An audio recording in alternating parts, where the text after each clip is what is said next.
Hi students, कैसे हैं आप सब लोग। उम्मीद करता हूं कि आप सब लोग बहुत बढ़िया होंगे। तो भाई आज के इस क्लास में हम लोग स्टार्ट करने जा रहे हैं 10th क्लास का फर्स्ट चैप्टर। और इस चैप्टर का नाम है रियल नंबर्स। बहुत ही सिंपल सा चैप्टर है, बहुत ही प्यारे प्यारे से क्वेश्चंस हैं। बट ये प्यारे प्यारे से क्वेश्चंस तभी प्यारे रह सकते हैं जबकि हम लोग एक एक चीज को शुरुआती लेक्चर्स में बड़े ध्यान से समझें। ठीक है, तो अब चैप्टर का नाम क्योंकि भाई रियल नंबर्स है, तो सबसे पहले तो हम लोग बात करेंगे डिफरेंट टाइप के नंबर्स के बारे में, सो दैट जब भी कभी इन नंबर्स का जिक्र आगे किसी भी क्वेश्चन में किया जाए तो किसी भी तरीके का कंफ्यूजन माइंड के अंदर ना रहे। ठीक है, तो शुरुआत कर रहे हैं हम लोग डिफरेंट डिफरेंट टाइप के नंबर्स से। भाई डिफरेंट टाइप के नंबर्स की बात कर रहे हैं तो सबसे पहले हम लोग सीखेंगे नेचुरल नंबर्स किसको बोलते हैं। भाई नेचुरल नंबर्स क्या होते हैं? Natural numbers are the counting numbers. तो जो काउंटिंग नंबर्स होते हैं उन सबको हम लोग क्या बोलते हैं? नेचुरल नंबर्स बोलते हैं। हम लोग मार्केट में जाते हैं, कोई भी ऑब्जेक्ट या कोई भी आइटम खरीदते हैं, तो बेसिकली हम लोगों की काउंटिंग कहाँ से स्टार्ट होती है? 1 2 3 4 से लेके अप टू इनफाइनाइट। तो ये सारे के सारे नंबर्स 1 से लेके इनफाइनाइट तक, जैसे 1 2 3 4, ये सब क्या होते हैं? ये सारे के सारे होते हैं नेचुरल नंबर्स, क्योंकि इन नंबर्स का यूज हम लोग करते हैं किसमें? काउंटिंग में। और इस नंबर के ग्रुप कह लो, सेट कह लो या फिर कलेक्शन कह लो।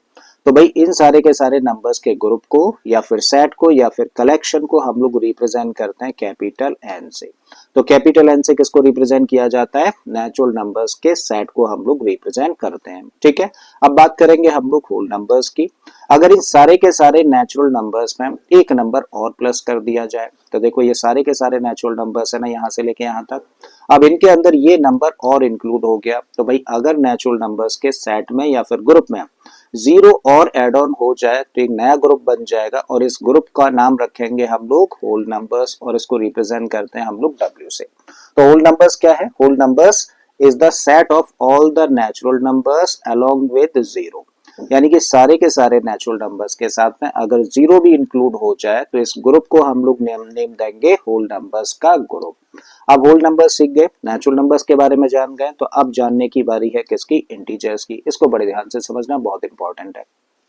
तो इंटीजर्स हम लोग किसको कहते हैं? भाई सारे के सारे नेचुरल नंबर्स और उन सारे के सारे नेचुरल नंबर्स के नेगेटिव और साथ में जीरो मिलकर जो ग्रुप तैयार करता है, मिलकर जो सेट तैयार होता है, उसी सेट को हम लोग बोलते हैं इंटीजर्स का सेट या कलेक्शन या फिर ग्रुप कह लो। और इंटीजर्स के ग्रुप को रिप्रेजेंट करते हैं जेड से या फिर आई से रिप्रेजेंट किया जाता है। और ये सारे के सारे जो नंबर्स हम लोग देख रहे हैं, ये सारे के सारे अपने आप में क्या है? इंटीजर्स हैं। जब हम लोग इन इंटीजर्स को ध्यान से देखें तो भाई हम लोग ऑब्जर्व कर रहे हैं यहाँ से लेके यहाँ तक इस साइड में जितने भी बढ़ जाए आगे, वो सारे के सारे कैसे इंटीजर्स हैं? वो सारे के सारे पॉजिटिव इंटीजर्स हैं।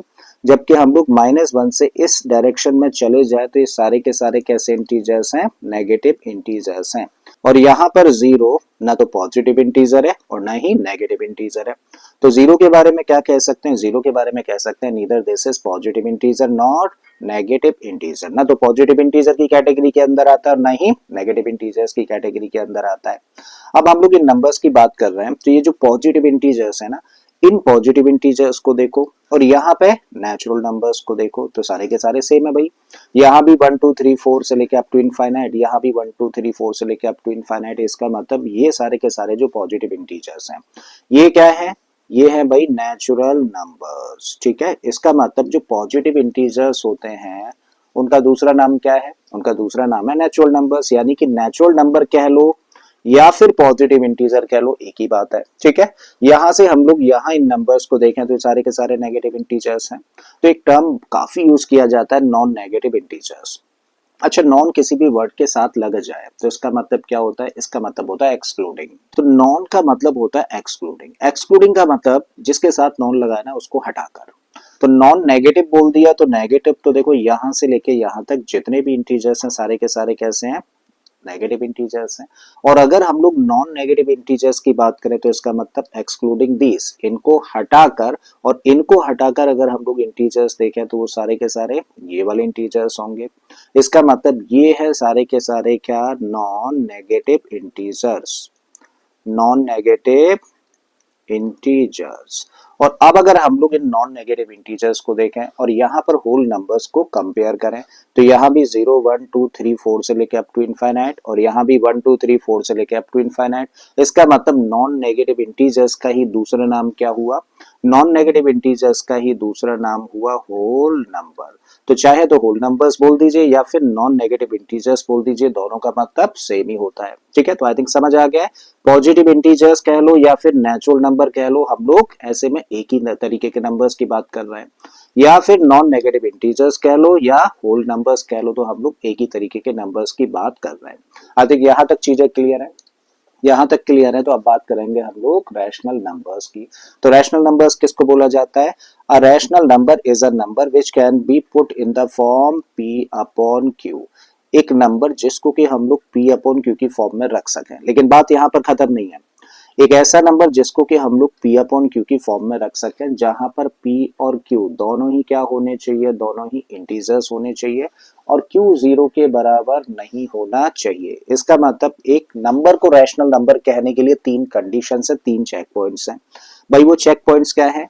पहला चेक पॉइंट है कि उस नंबर को हम लोग p अपॉन q की फॉर्म में रख सकें। दूसरा चेक पॉइंट है कि p और q की जगह पर जो लिखे हुए नंबर्स है वो अपने आप में क्या होने चाहिए? इंटीजर्स होने चाहिए। तो ये दूसरी कंडीशन है। और तीसरी कंडीशन है कि q की जगह पर लिखा गया नंबर अपने आप में जीरो के बराबर नहीं होना चाहिए। और अगर ये तीनों कंडीशंस कोई भी नंबर सेटिस्फाई करता है तो हम लोग कह सकते हैं वो नंबर कैसा होगा? रैशनल नंबर होगा। एग्जाम्पल के तौर पे अगर हम लोग एक नंबर लें 5, तो इस 5 को हम लोग बिना इसकी वैल्यू चेंज करे लिख सकते हैं 5 अपॉन 1। देखो भाई, हम लोगों ने 1 से डिवाइड किया 5 को, तो क्या इसकी वैल्यू चेंज हुई? नहीं हुई। अब हम लोग यहाँ पर देखें तो 5 क्या है? अपने आप में एक इंटीजर है। देखो चेक कर लो, 5 क्या है? एक इंटीजर हम लोगों को मिलेगा। आगे 4 के बाद 5 आ जाएगा, राइट। अगेन अपॉन में 1 है, तो 1 भी इंटीजर है। ठीक है, तो यहाँ पर p और q की जगह पर लिखे गए नंबर्स क्या हैं? दोनों ही इंटीजर्स हैं। और q की जगह पे यानी कि जो नीचे लिखा गया नंबर है वो 1 है, क्या ये जीरो के बराबर है? तो आप कहेंगे नहीं है। और अगर इस जीरो के बराबर नहीं है तो तीसरी कंडीशन भी सेटिस्फाई हो गई। ठीक है, तो देखो पहली कंडीशन p अपॉन q की फॉर्म में इस नंबर को लिखा जा सकता है। दूसरी कंडीशन के p और q की जगह पे दोनों ही जगह पर इंटीजर्स हैं। और तीसरी कंडीशन नीचे लिखा गया नंबर यानी कि q की जगह पे लिखा गया नंबर जीरो के बराबर नहीं है। तो ये तीनों कंडीशन सेटिस्फाई कर रहा है कौन? 5। तो इसका मतलब 5 कैसा नंबर हुआ? 5 एक रैशनल नंबर हो जाता है। ठीक है, बिल्कुल इसी तरीके से एक एग्जांपल और लें। अगर हम लोग जीरो के बारे में बात करें, हालांकि लास्ट क्लास में एक बड़ा इंपॉर्टेंट क्वेश्चन था, क्या जीरो रैशनल नंबर है? तो आपका जवाब होगा बिल्कुल है, क्योंकि जीरो को बिना इसकी वैल्यू चेंज करे हम लोग चाहे तो ऐसे लिख सकते हैं, 0/1 लिख दो, 0/2 लिख दो, कोई फर्क नहीं पड़ता है। अब भी इसका मतलब जीरो ही है। तो जीरो को देखो हम लोगों ने p अपॉन क्यूब की फॉर्म में लिख दिया। अब p की जगह पर क्या है? जीरो है। क्या जीरो इंटीजर है? तो आप कहेंगे यस इंटीजर है। q की जगह पर 1 है, तो क्या 1 इंटीजर है? तो आपका फिर से जवाब होगा हाँ है। ठीक है, और क्या q का मतलब नीचे जो लिखा नंबर है, तो क्या q जीरो के बराबर है? तो आप कहेंगे नहीं है। और जीरो के बराबर नहीं है तो इसका मतलब तीसरी कंडीशन भी सेटिस्फाई कर रहा है। तो भाई ये नंबर जीरो पहली कंडीशन यानी कि p अपॉन q की फॉर्म में लिखा जा सकता है, को सेटिस्फाई कर रहा है। दूसरी कंडीशन यानी कि p और q की जगह पे इंटीजर्स होने चाहिए, इसको भी सेटिस्फाई कर रहा है। और q की जगह पे जीरो नहीं होना चाहिए, तो तीसरी कंडीशन भी सेटिस्फाई कर रहा है। इसका मतलब ये जीरो कैसा नंबर हुआ? एक रैशनल नंबर हो गया। ठीक है, अब रैशनल समझ आ गया, तो अब बात करते हैं हम लोग इर्रेशनल नंबर्स की। तो इर्रेशनल नंबर्स क्या होते हैं? जस्ट इसके उलट होते हैं। वो सारे के सारे नंबर्स जिनको कि p अपॉन q की फॉर्म में नहीं लिखा जा सकता है, लेकिन सिर्फ इतना बोलेंगे तो बात आधी अधूरी होगी। ठीक है, वो गलत होगी फिर।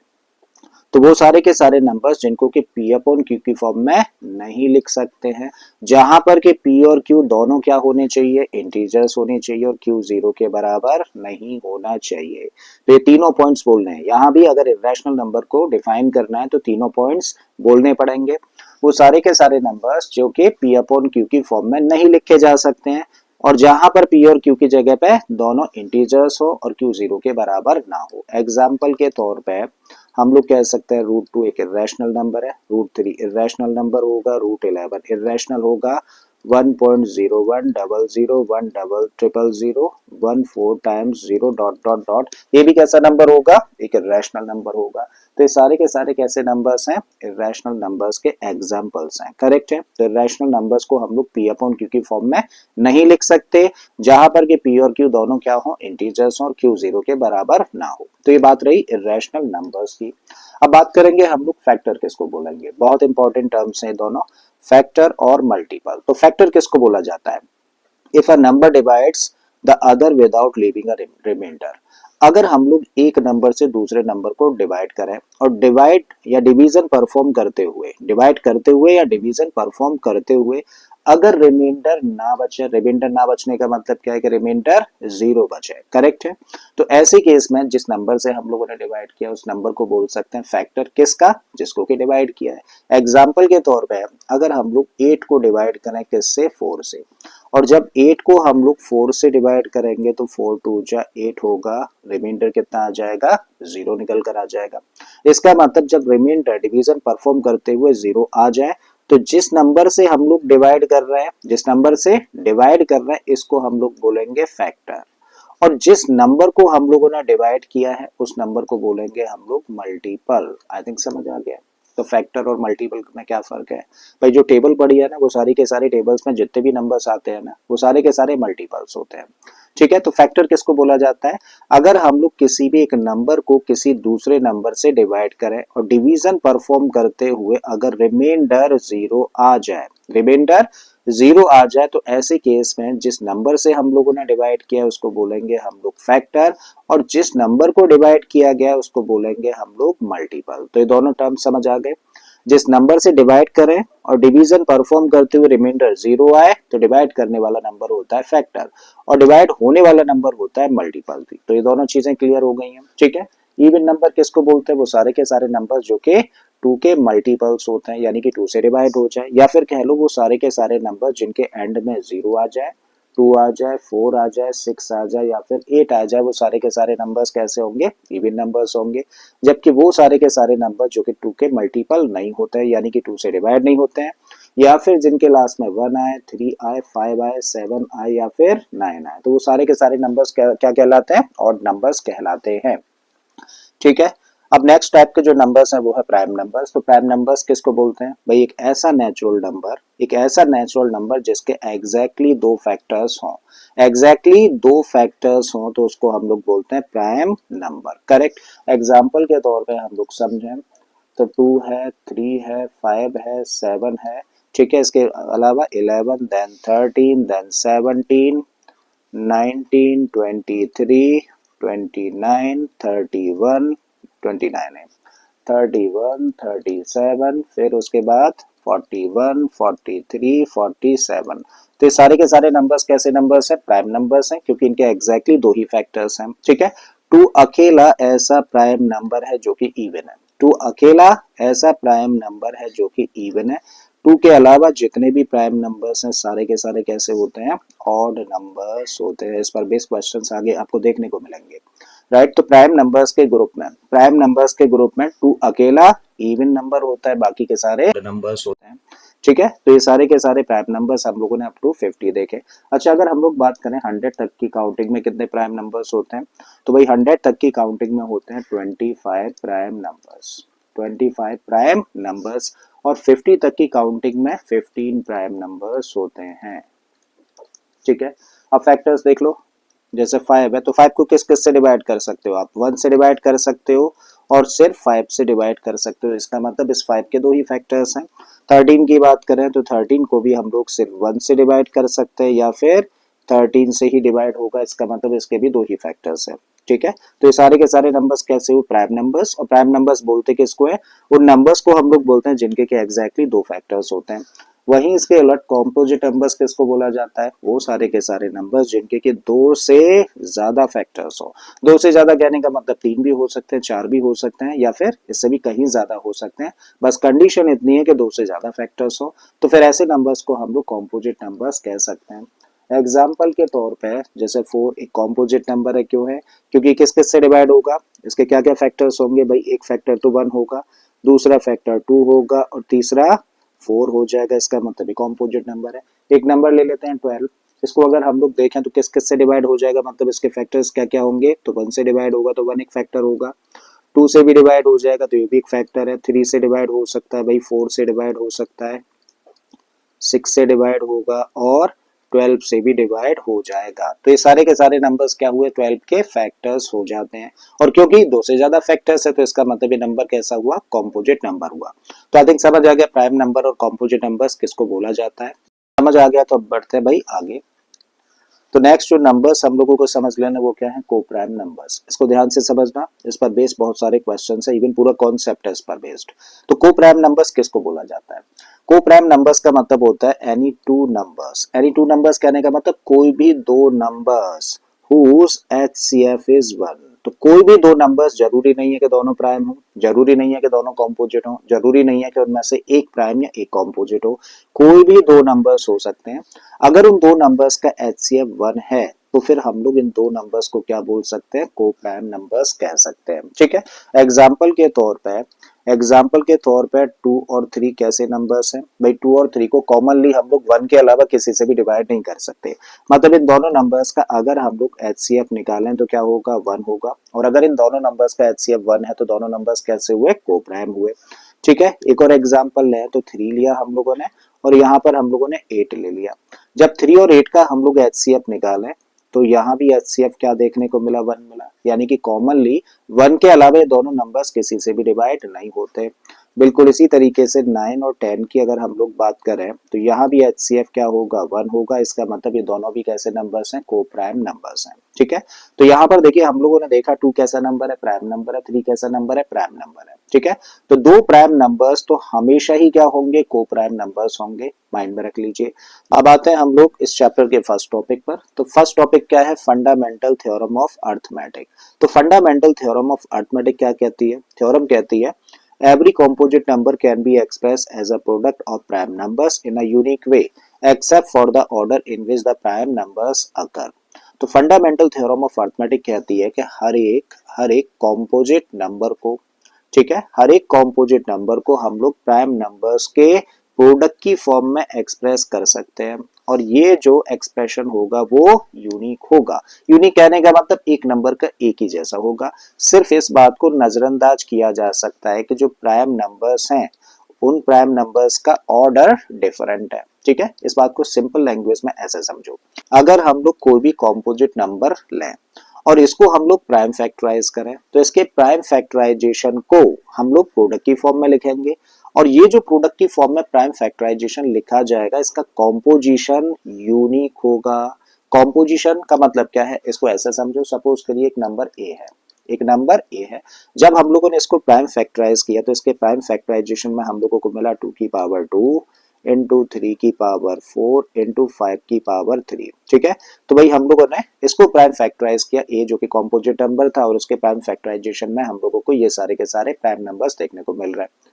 ठीक है, एक नंबर और ले लेते हैं बी और इसको भी हम लोगों ने प्राइम फैक्टराइज किया और इसके प्राइम फैक्टराइजेशन में हम लोगों को मिला 5 की पावर 3 इंटू 3 की पावर 4 इंटू 2 की पावर 2। करेक्ट है, तो भाई यहाँ पे हम लोग देख रहे हैं कि दो नंबर्स हैं, एक तो ए है और दूसरा बी है। जब हम लोगों ने ए को प्राइम फैक्टराइज किया तो इसके प्राइम फैक्टराइजेशन में कौन कौन से प्राइम नंबर्स देखने को मिल रहे हैं?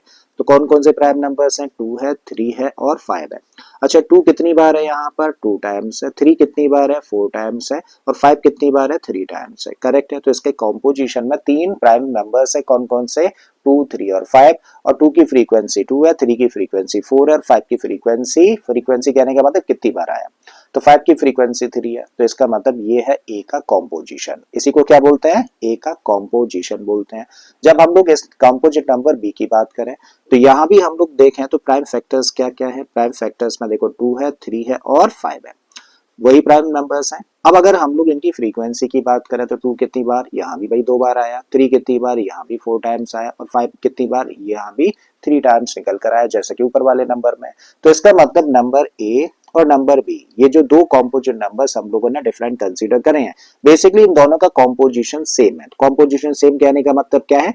दोनों में सेम प्राइम फैक्टर्स है और उन प्राइम फैक्टर्स की फ्रीक्वेंसी भी सेम है। तो इसका मतलब दोनों का कॉम्पोजिशन सेम है, और अगर दोनों का कॉम्पोजिशन सेम है तो ये ए और बी डिफरेंट नंबर नहीं हो सकते हैं, क्योंकि किसी भी कॉम्पोजिट नंबर का जो कॉम्पोजिशन होता है वो यूनिक होता है। और यहाँ पे हम लोग देख रहे हैं कि दो नंबर्स का कॉम्पोजिशन सेम है, तो इसका मतलब ए और बी कैसे होंगे? सेम नंबर होंगे। करेक्ट है, तो अब बात आपको समझ आ गई होगी क्या, कि भाई हर एक कॉम्पोजिट नंबर को उसके प्राइम फैक्टर्स के प्रोडक्ट की फॉर्म में हम लोग लिख सकते हैं, एक्सप्रेस कर सकते हैं। और ये जो प्राइम फैक्टराइजेशन होता है, ये जो रिप्रेजेंटेशन होती है वो यूनिक होती है। सिर्फ इस बात को नजरअंदाज किया जा सकता है कि जो प्राइम नंबर्स हैं उनका ऑर्डर आगे पीछे है, कोई दिक्कत नहीं है। यहाँ भी ऑर्डर चेंज हो रखा है ना, लेकिन कॉम्पोजिशन सेम है। ठीक है, तो आई थिंक समझ आ गया फंडामेंटल थ्योरम ऑफ अरिथमेटिक क्या कहती है। फंडामेंटल थ्योरम ऑफ अरिथमेटिक्स कहती है कि हर एक कॉम्पोजिट नंबर को हम लोग प्राइम नंबर्स के प्रोडक्ट की फॉर्म में एक्सप्रेस कर सकते हैं और ऐसे में कॉम्पोजिशन यूनिक होगा। सिर्फ ऑर्डर आगे पीछे किया जा सकता है किसका, प्राइम फैक्टर्स का, राइट। तो अब इसी के बेसिस पर हम लोग आगे बात करेंगे, एक दो क्वेश्चंस इसी फंडामेंटल थ्योरम ऑफ अरिथमेटिक के बेसिस पे करने जा रहे हैं। तो पहला क्वेश्चन क्या है, पहला क्वेश्चन है express each number as the product of its prime. हम लोगों के सामने देखिए यहाँ पर 5 नंबर्स हैं और इनको हम लोगों को एक्सप्रेस करना है प्राइम नंबर्स के प्रोडक्ट की फॉर्म में। चलिए करते हैं भाई। पहले पार्ट में हम लोगों को दिया है नंबर 140, इसको प्राइम फैक्टराइज करना है, तो चलिए यहाँ पे कर लेते हैं। 140 को प्राइम फैक्टराइज करना है तो सबसे पहले सबसे छोटे प्राइम नंबर से ट्राई करते हैं, क्या ये 2 से डिवाइड होगा, बिल्कुल होगा, इवन नंबर है तो 2 से इसको डिवाइड करें तो क्या मिलेगा 70, अगेन 2 से डिवाइड करेंगे तो 35, अब ये 5 से डिवाइड होगा कितने टाइम्स, 7 टाइम्स, अब 5 से नहीं होगा किससे होगा, 7 से कितने टाइम्स, 1 टाइम होगा। क्लियर है। तो यहाँ पे जो प्राइम फैक्टराइजेशन हम लोगों को देखने को मिल रहा है वो क्या है, 2 इंटू 2 इंटू 5 इंटू 7। लेकिन 10th क्लास में जब हम लोगों को नंबर को प्राइम फैक्टराइज करना है तो इनको एक्सपोनेंट फॉर्म में लिखना है, ठीक है। तो यहाँ पे बजाय 2 इंटू 2 के हम लोग क्या लिखेंगे, इसको लिखेंगे 2 दो बार आया ना, इसकी फ्रीक्वेंसी 2 है तो इसका मतलब 2 की पावर 2। 5 एक ही बार आया तो इसको लिखेंगे हम लोग 5 की पावर 1, 7 भी एक ही बार है तो इसको लिख देंगे 7 की पावर 1। तो इस तरीके से देखो 140 को हम लोगों ने प्राइम फैक्टराइज कर दिया। दूसरा नंबर क्या दे रखा है भाई, दूसरा नंबर हम लोगों को दे रखा है 156। अब इसको भी कर लेते हैं प्राइम फैक्टराइज। 156 इवन नंबर है तो 2 से डिवाइड होगा, 2 7 जा 14 और 2 8 जा 2 से फिर से हो जाएगा, 2 3 जा 6 और 2 9 जा, ठीक है। अब किससे होगा, 2 से तो होगा नहीं, फिर नेक्स्ट प्राइम नंबर 3 से ट्राई करो, होगा, बिल्कुल होगा भाई। 3 से इसको डिवाइड करें तो 3 बन जा 3 3 जा, और अब 13 प्राइम नंबर है तो भैया ये तो 13 से ही होगा बस, तो 13 से इसको डिवाइड करें तो 1 आ गया। इसका मतलब इस नंबर का प्राइम फैक्टराइजेशन क्या हुआ, इस नंबर का हुआ 2 2 टाइम्स है तो 2 की पावर 2, 3 की पावर 1 और 13 1 टाइम है तो 13 की पावर 1। थर्ड पार्ट में जो नंबर दे रखा है वो है 3825।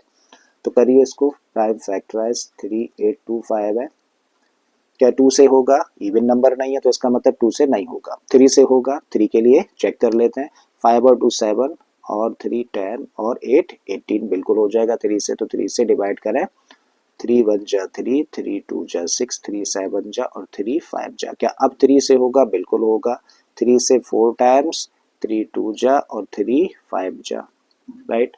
3 से होगा फिर से, 4 और 5 9 और 2 11, अब नहीं होगा, नहीं होगा तो अब ये 5 है लास्ट में तो 5 से होगा, 5 8 जा 40, 5 5 जा 25, फिर से 5 हो जाएगा, 5 1 जा 5, 5 7 जा, अब किससे, 17 तो प्राइम नंबर है तो 17 से ही होगा, तो 17 से 1 टाइम इसको डिवाइड कर दिया।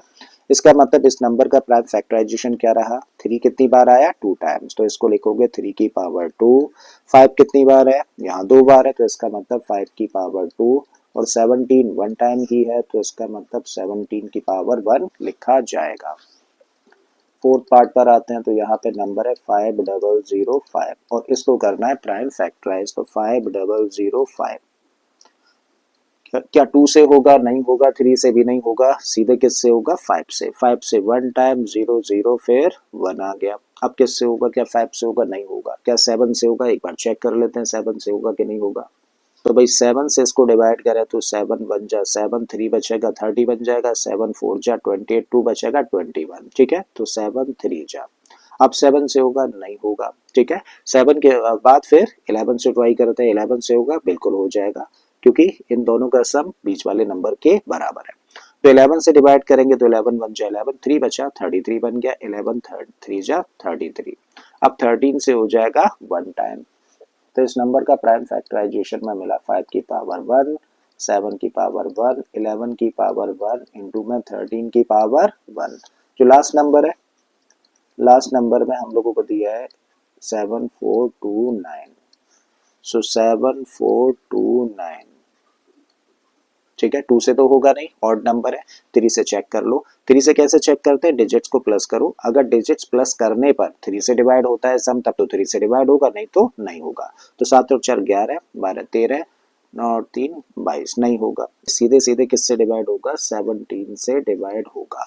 चलिए डिवीजन देख लीजिए, 7429 को डिवाइड कर रहे हैं हम लोग 17, तो 17 4 जा 68, तो बचा कितना, ये बचेगा 6, 8 और 14, ठीक है, तो 51, 51 बचा, 1 रह गया, यहाँ से भी 1, और ये 17 7 जा 119, ठीक है। तो क्या लिखे हम लोग यहाँ पर लिखते हैं 437, 437। अब क्या 17 से डिवाइड होगा, नहीं, अब किससे डिवाइड होगा, ये 19 से डिवाइड होगा। 19 से इसको डिवाइड करोगे 437 को, तो 437 को देखो 19 से डिवीजन इसका देख लीजिए, 19 2 जा 38, बचा कितना 5, ऊपर से 7 आ गया, 19 3 जा 57, ठीक है। तो यहाँ पे इसको लिख सकते हैं हम लोग 23, और 23 प्राइम नंबर है तो 23 से ही डिवाइड होगा 1 टाइम। तो इस नंबर का प्राइम फैक्टराइजेशन क्या हुआ, 17 की पावर 1 इंटू 19 की पावर 1 इंटू 23 की पावर 1, ठीक है। तो आई थिंक समझ आ गया, फर्स्ट क्वेश्चन तो समझ आ गया। तो अब चलते हैं नेक्स्ट क्वेश्चन पर। ये आगे वाला जो क्वेश्चन है इसमें हम लोगों को दिया है from the following factor tree find the value of A and B. तो भाई हम लोगों को यहाँ पर एक फैक्टर ट्री दे रखा है, ठीक है, और इस फैक्टर ट्री में हम लोग देख रहे हैं कि ए और यहाँ पर है बी, जिसकी की वैल्यूज मिसिंग है, ये मिसिंग वैल्यूज हम लोगों को फाइंड करनी है। तो फैक्टर ट्री जो होता है ना, बेसिकली प्राइम फैक्टराइजेशन शो कर रखा होता है। कैसे भाई, 1020 को हम लोगों ने 2 से डिवाइड किया तो क्या मिला हम लोगों को, 510 मिला। जब 510 को a से डिवाइड किया तो हम लोगों को मिला 255, और जब 255 को हम लोगों ने 3 से डिवाइड किया तो हमें मिला b, और b को जब हम लोगों ने 5 से डिवाइड किया तो मिला 17। तो इस तरीके से प्राइम फैक्टराइजेशन ही हम लोगों को दे रखा होता है। और जब हम लोगों को प्राइम फैक्टराइजेशन दे रखा है तो इसका मतलब ये b क्या है भाई, b को डिवाइड किया जा रहा है, ठीक है, तो इसका मतलब ये डिविडेंट है, ये डिवाइजर है और ये कोशिएंट है। हम लोग जानते हैं कि अगर रिमाइंडर 0 होता है तो ऐसे केस में जो डिवाइजर है, ऐसे केस में जो डिवाइजर है और जो कोशिएंट है, इन दोनों का मल्टीप्लाई करते हैं तो हम लोगों को क्या मिल जाएगा, सीधे सीधे डिविडेंड मिल जाएगा, ठीक है। तो यही चीज देखो हम लोग यहाँ पे लगा रहे हैं, डिवाइजर है 5 और कोशिएंट है 17, तो इसका मतलब 5, और अगर 17 का मल्टीप्लाई करें तो क्या मिलेगा, 85 मिलेगा, यानी कि हम लोगों को मिलेगा बी। कैसे, dividend equal to divisor into quotient, divisor की जगह पे रखा 5, इसकी जगह पे 17, दोनों का मल्टीप्लाई कर दिया तो 85 निकल कर आ गई, किसकी वैल्यू, बी की वैल्यू, ठीक है। हम लोगों को यहाँ पर ए की वैल्यू निकालनी है। ए क्या है, डिवाइजर है, 255 क्या है, कोशिएंट है, करेक्ट है, और ये हम लोगों का है डिविडेंड। रखिए वैल्यूज भाई, तो आप कह सकते हो ए यानी कि डिवाइजर, 255 यानी कि कोशिएंट किसके बराबर होगा, 510 के बराबर होगा। ए चाहिए तो इसको ट्रांसपोज मारिए, तो ए इक्वल टू 510 अपॉन 255, चाहो तो कैंसिल आउट कर लो, पहले 5 से कैंसिल करोगे तो 5 बन जा 5, और 5 2 सॉरी 0, फिर 2, 5 से इसको कैंसिल करोगे तो 5 5 जा और 5 1 जा। अब इससे सीधे सीधे 2 टाइम्स कैंसिल हो रहा है, तो इसका मतलब ए कितना आ गया, ए आ गया 2, तो ए की वैल्यू है 2 और बी की वैल्यू कितनी आई, बी की वैल्यू आ गई 85। तो ये आंसर हुआ भाई इस क्वेश्चन का, फैक्टर ट्री कंप्लीट कर लिया हम लोगों ने, ठीक है। इसी तरीके का देखो एक और क्वेश्चन है, इसमें बोला है find the values of X Y A and B. तो हमें x की वैल्यू निकालनी है, y की वैल्यू a और b की भी वैल्यू निकालनी है, hence right the product of prime factors of the number x so obtain, ठीक है। तो हम लोगों को इन सारे के सारे वेरिएबल्स की वैल्यू निकालनी है इस फैक्टर ट्री से, और हमें क्या लिखना है, प्रोडक्ट लिखना है, किसका, प्राइम फैक्टर्स का नंबर x को ऑब्टेन करने के लिए, ठीक है। तो चलिए लिख देंगे वो बाद में, पहले जस्ट क्या करें, जो मिसिंग वैल्यूज है वो चीज हम लोग फाइंड कर लें। तो 5 क्या है, डिवाइजर, ये क्या है, कोशिएंट है, और डिवाइजर और कोशिएंट का अगर मल्टीप्लाई कर दें तो क्या मिल जाएगा, डिविडेंड, यानी कि 35। तो b कितना आ गया, b आ गया भाई 35 अपॉन 5, तो कैंसिल आउट करके मिल गया 7। तो देखो b की वैल्यू तो हम लोगों ने निकाल दी, जो कि कितनी है, 7 है, ठीक है। तो ये b की वैल्यू 7 आ गई। अब हम लोगों को a की वैल्यू निकालनी है, तो a क्या है, डिवाइजर, ये क्या है, कोशिएंट, तो आप कह सकते हो a इंटू 70 किसके बराबर होगा, 210 के बराबर। तो a कितना हुआ, 210 अपॉन 70, सीधे सीधे 3 टाइम्स कैंसिल हो गया, तो a की वैल्यू आ गई 3, राइट। यहाँ पर आ जाते हैं, y की वैल्यू निकालते हैं, ये डिवाइजर है और ये कोशिएंट है, तो आप कहेंगे 2 इंटू 210 इक्वल होगा y के, दोनों का मल्टीप्लाई कर देंगे तो बन गया 420 इक्वल टू y। तो y की वैल्यू कितनी आ गई, 420 निकल कर आ जाती है।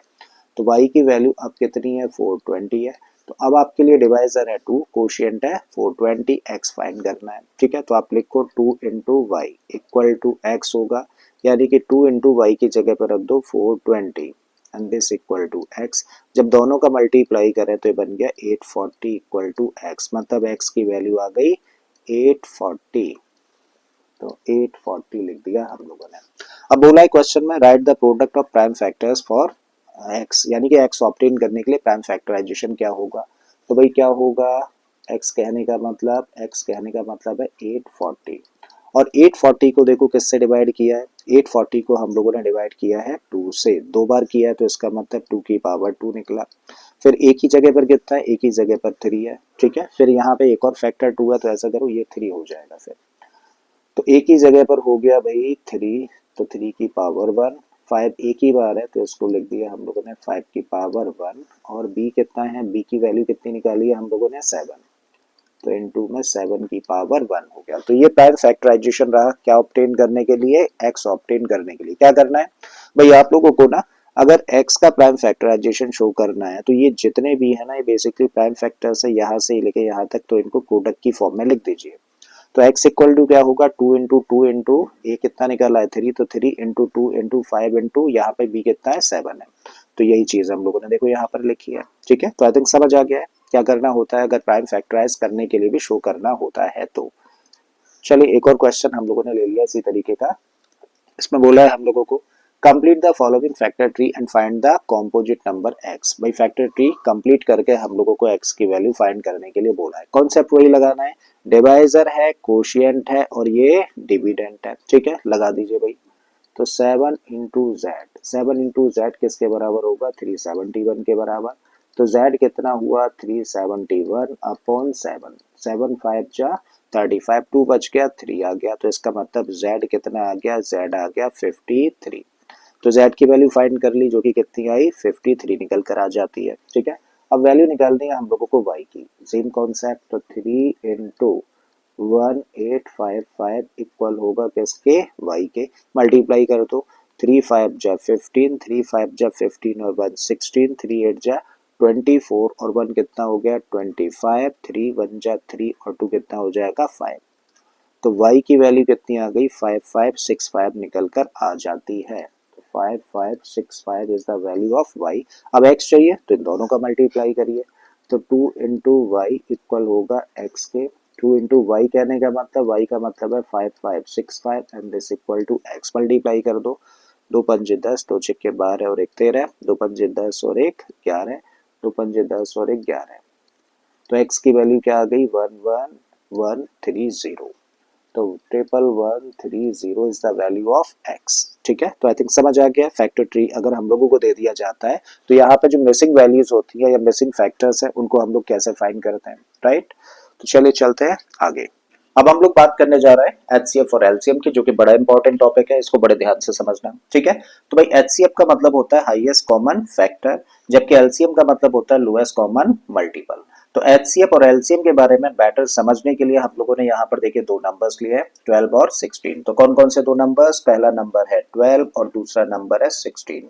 ठीक है, पहले बात करेंगे हम लोग एचसीएफ की। तो एचसीएफ का मतलब होता है हाईएस्ट कॉमन फैक्टर। इसका मतलब एचसीएफ के केस में हम लोग किसकी बात कर रहे होते हैं, फैक्टर्स की बात कर रहे होते हैं। ठीक है, तो अब अगर आपसे बोला जाए कि भाई 12 के फैक्टर्स क्या होंगे, 12 के फैक्टर्स चलिए लिखते हैं। The factors of 12 are. तो भाई 12 के फैक्टर्स क्या होंगे यहाँ पर लिखते हैं, और 16 के फैक्टर्स क्या होंगे हम लोग यहाँ पर मेंशन करते हैं। ठीक है, तो 12 के फैक्टर्स कौन कौन से होंगे, 12 के फैक्टर्स कहने का मतलब 12 किस किस नंबर से डिवाइड हो जाएगा। तो 12 1 से डिवाइड हो जाएगा तो इसका मतलब 1 एक फैक्टर हुआ, 12 2 से भी डिवाइड हो जाएगा, 12 3 से भी डिवाइड हो जाएगा, 4 से भी डिवाइड होगा, 6 से डिवाइड होगा और 12 से डिवाइड होगा। इसका मतलब अगर हम लोग 12 के फैक्टर्स की बात करें तो ये सारे के सारे फैक्टर्स 12 के हैं। बिल्कुल इसी तरीके से अगर हम लोग 16 के फैक्टर्स की बात करें तो 16 किस किस से डिवाइड होगा, देखो 1 से डिवाइड होगा, 16 2 से भी डिवाइड होगा, फिर उसके बाद 4 से डिवाइड होगा, फिर उसके बाद 8 से डिवाइड होगा, फिर सीधे 16 से ही डिवाइड होगा। तो इसका मतलब ये सारे के सारे हैं 16 के फैक्टर्स। तो हम लोगों ने 12 और 16 के फैक्टर्स फाइंड कर लिए। अब जब हम लोगों ने इन दोनों के फैक्टर्स फाइंड कर लिए तो अब जरा मुझे बताओ कॉमन फैक्टर्स क्या हैं। Common factors of 12 and 16 are, तो क्या क्या है कॉमन फैक्टर्स। कॉमन फैक्टर्स का मतलब जो दोनों में है, तो भाई यहाँ पे हम लोगों ने देखा कॉमन 1 भी है, यहाँ भी 1 है, 2 यहाँ भी है, 2 यहाँ भी है, 4 यहाँ भी है और 4 यहाँ भी है। इसके अलावा कोई कॉमन फैक्टर है नहीं। इसका मतलब कॉमन फैक्टर्स की अगर हम लोग बात करें तो कौन कौन से कॉमन फैक्टर्स हैं। कॉमन फैक्टर्स में मिला 1, फिर हम लोगों को मिला 2 और फिर हम लोगों को मिला 4। तो ये 3 निकल कर आते हैं कॉमन फैक्टर्स। ठीक है, तो अब अगर इन कॉमन फैक्टर्स में से सबसे बड़ा यानी कि हाईएस्ट कॉमन फैक्टर हम लोगों को निकालना हो, so therefore the highest common factor of 12 and 16 is, क्या होगा भाई, ये सारे के सारे तो कॉमन फैक्टर्स हैं और इन कॉमन फैक्टर्स में से सबसे बड़ा कॉमन फैक्टर क्या है, 4 है। सबसे बड़ा कॉमन फैक्टर 4 है। ठीक है, तो इसका मतलब 4 क्या हुआ, इन दो नंबर्स का हुआ एचसीएफ। तो एचसीएफ का मतलब होता है वो सबसे बड़ा नंबर जो कि इन दोनों नंबर्स को कॉमनली डिवाइड कर दे, इसी को हम लोग बोलते हैं एचसीएफ। ठीक है, ये बात समझ आई। आई थिंक एचसीएफ क्लियर हो गया।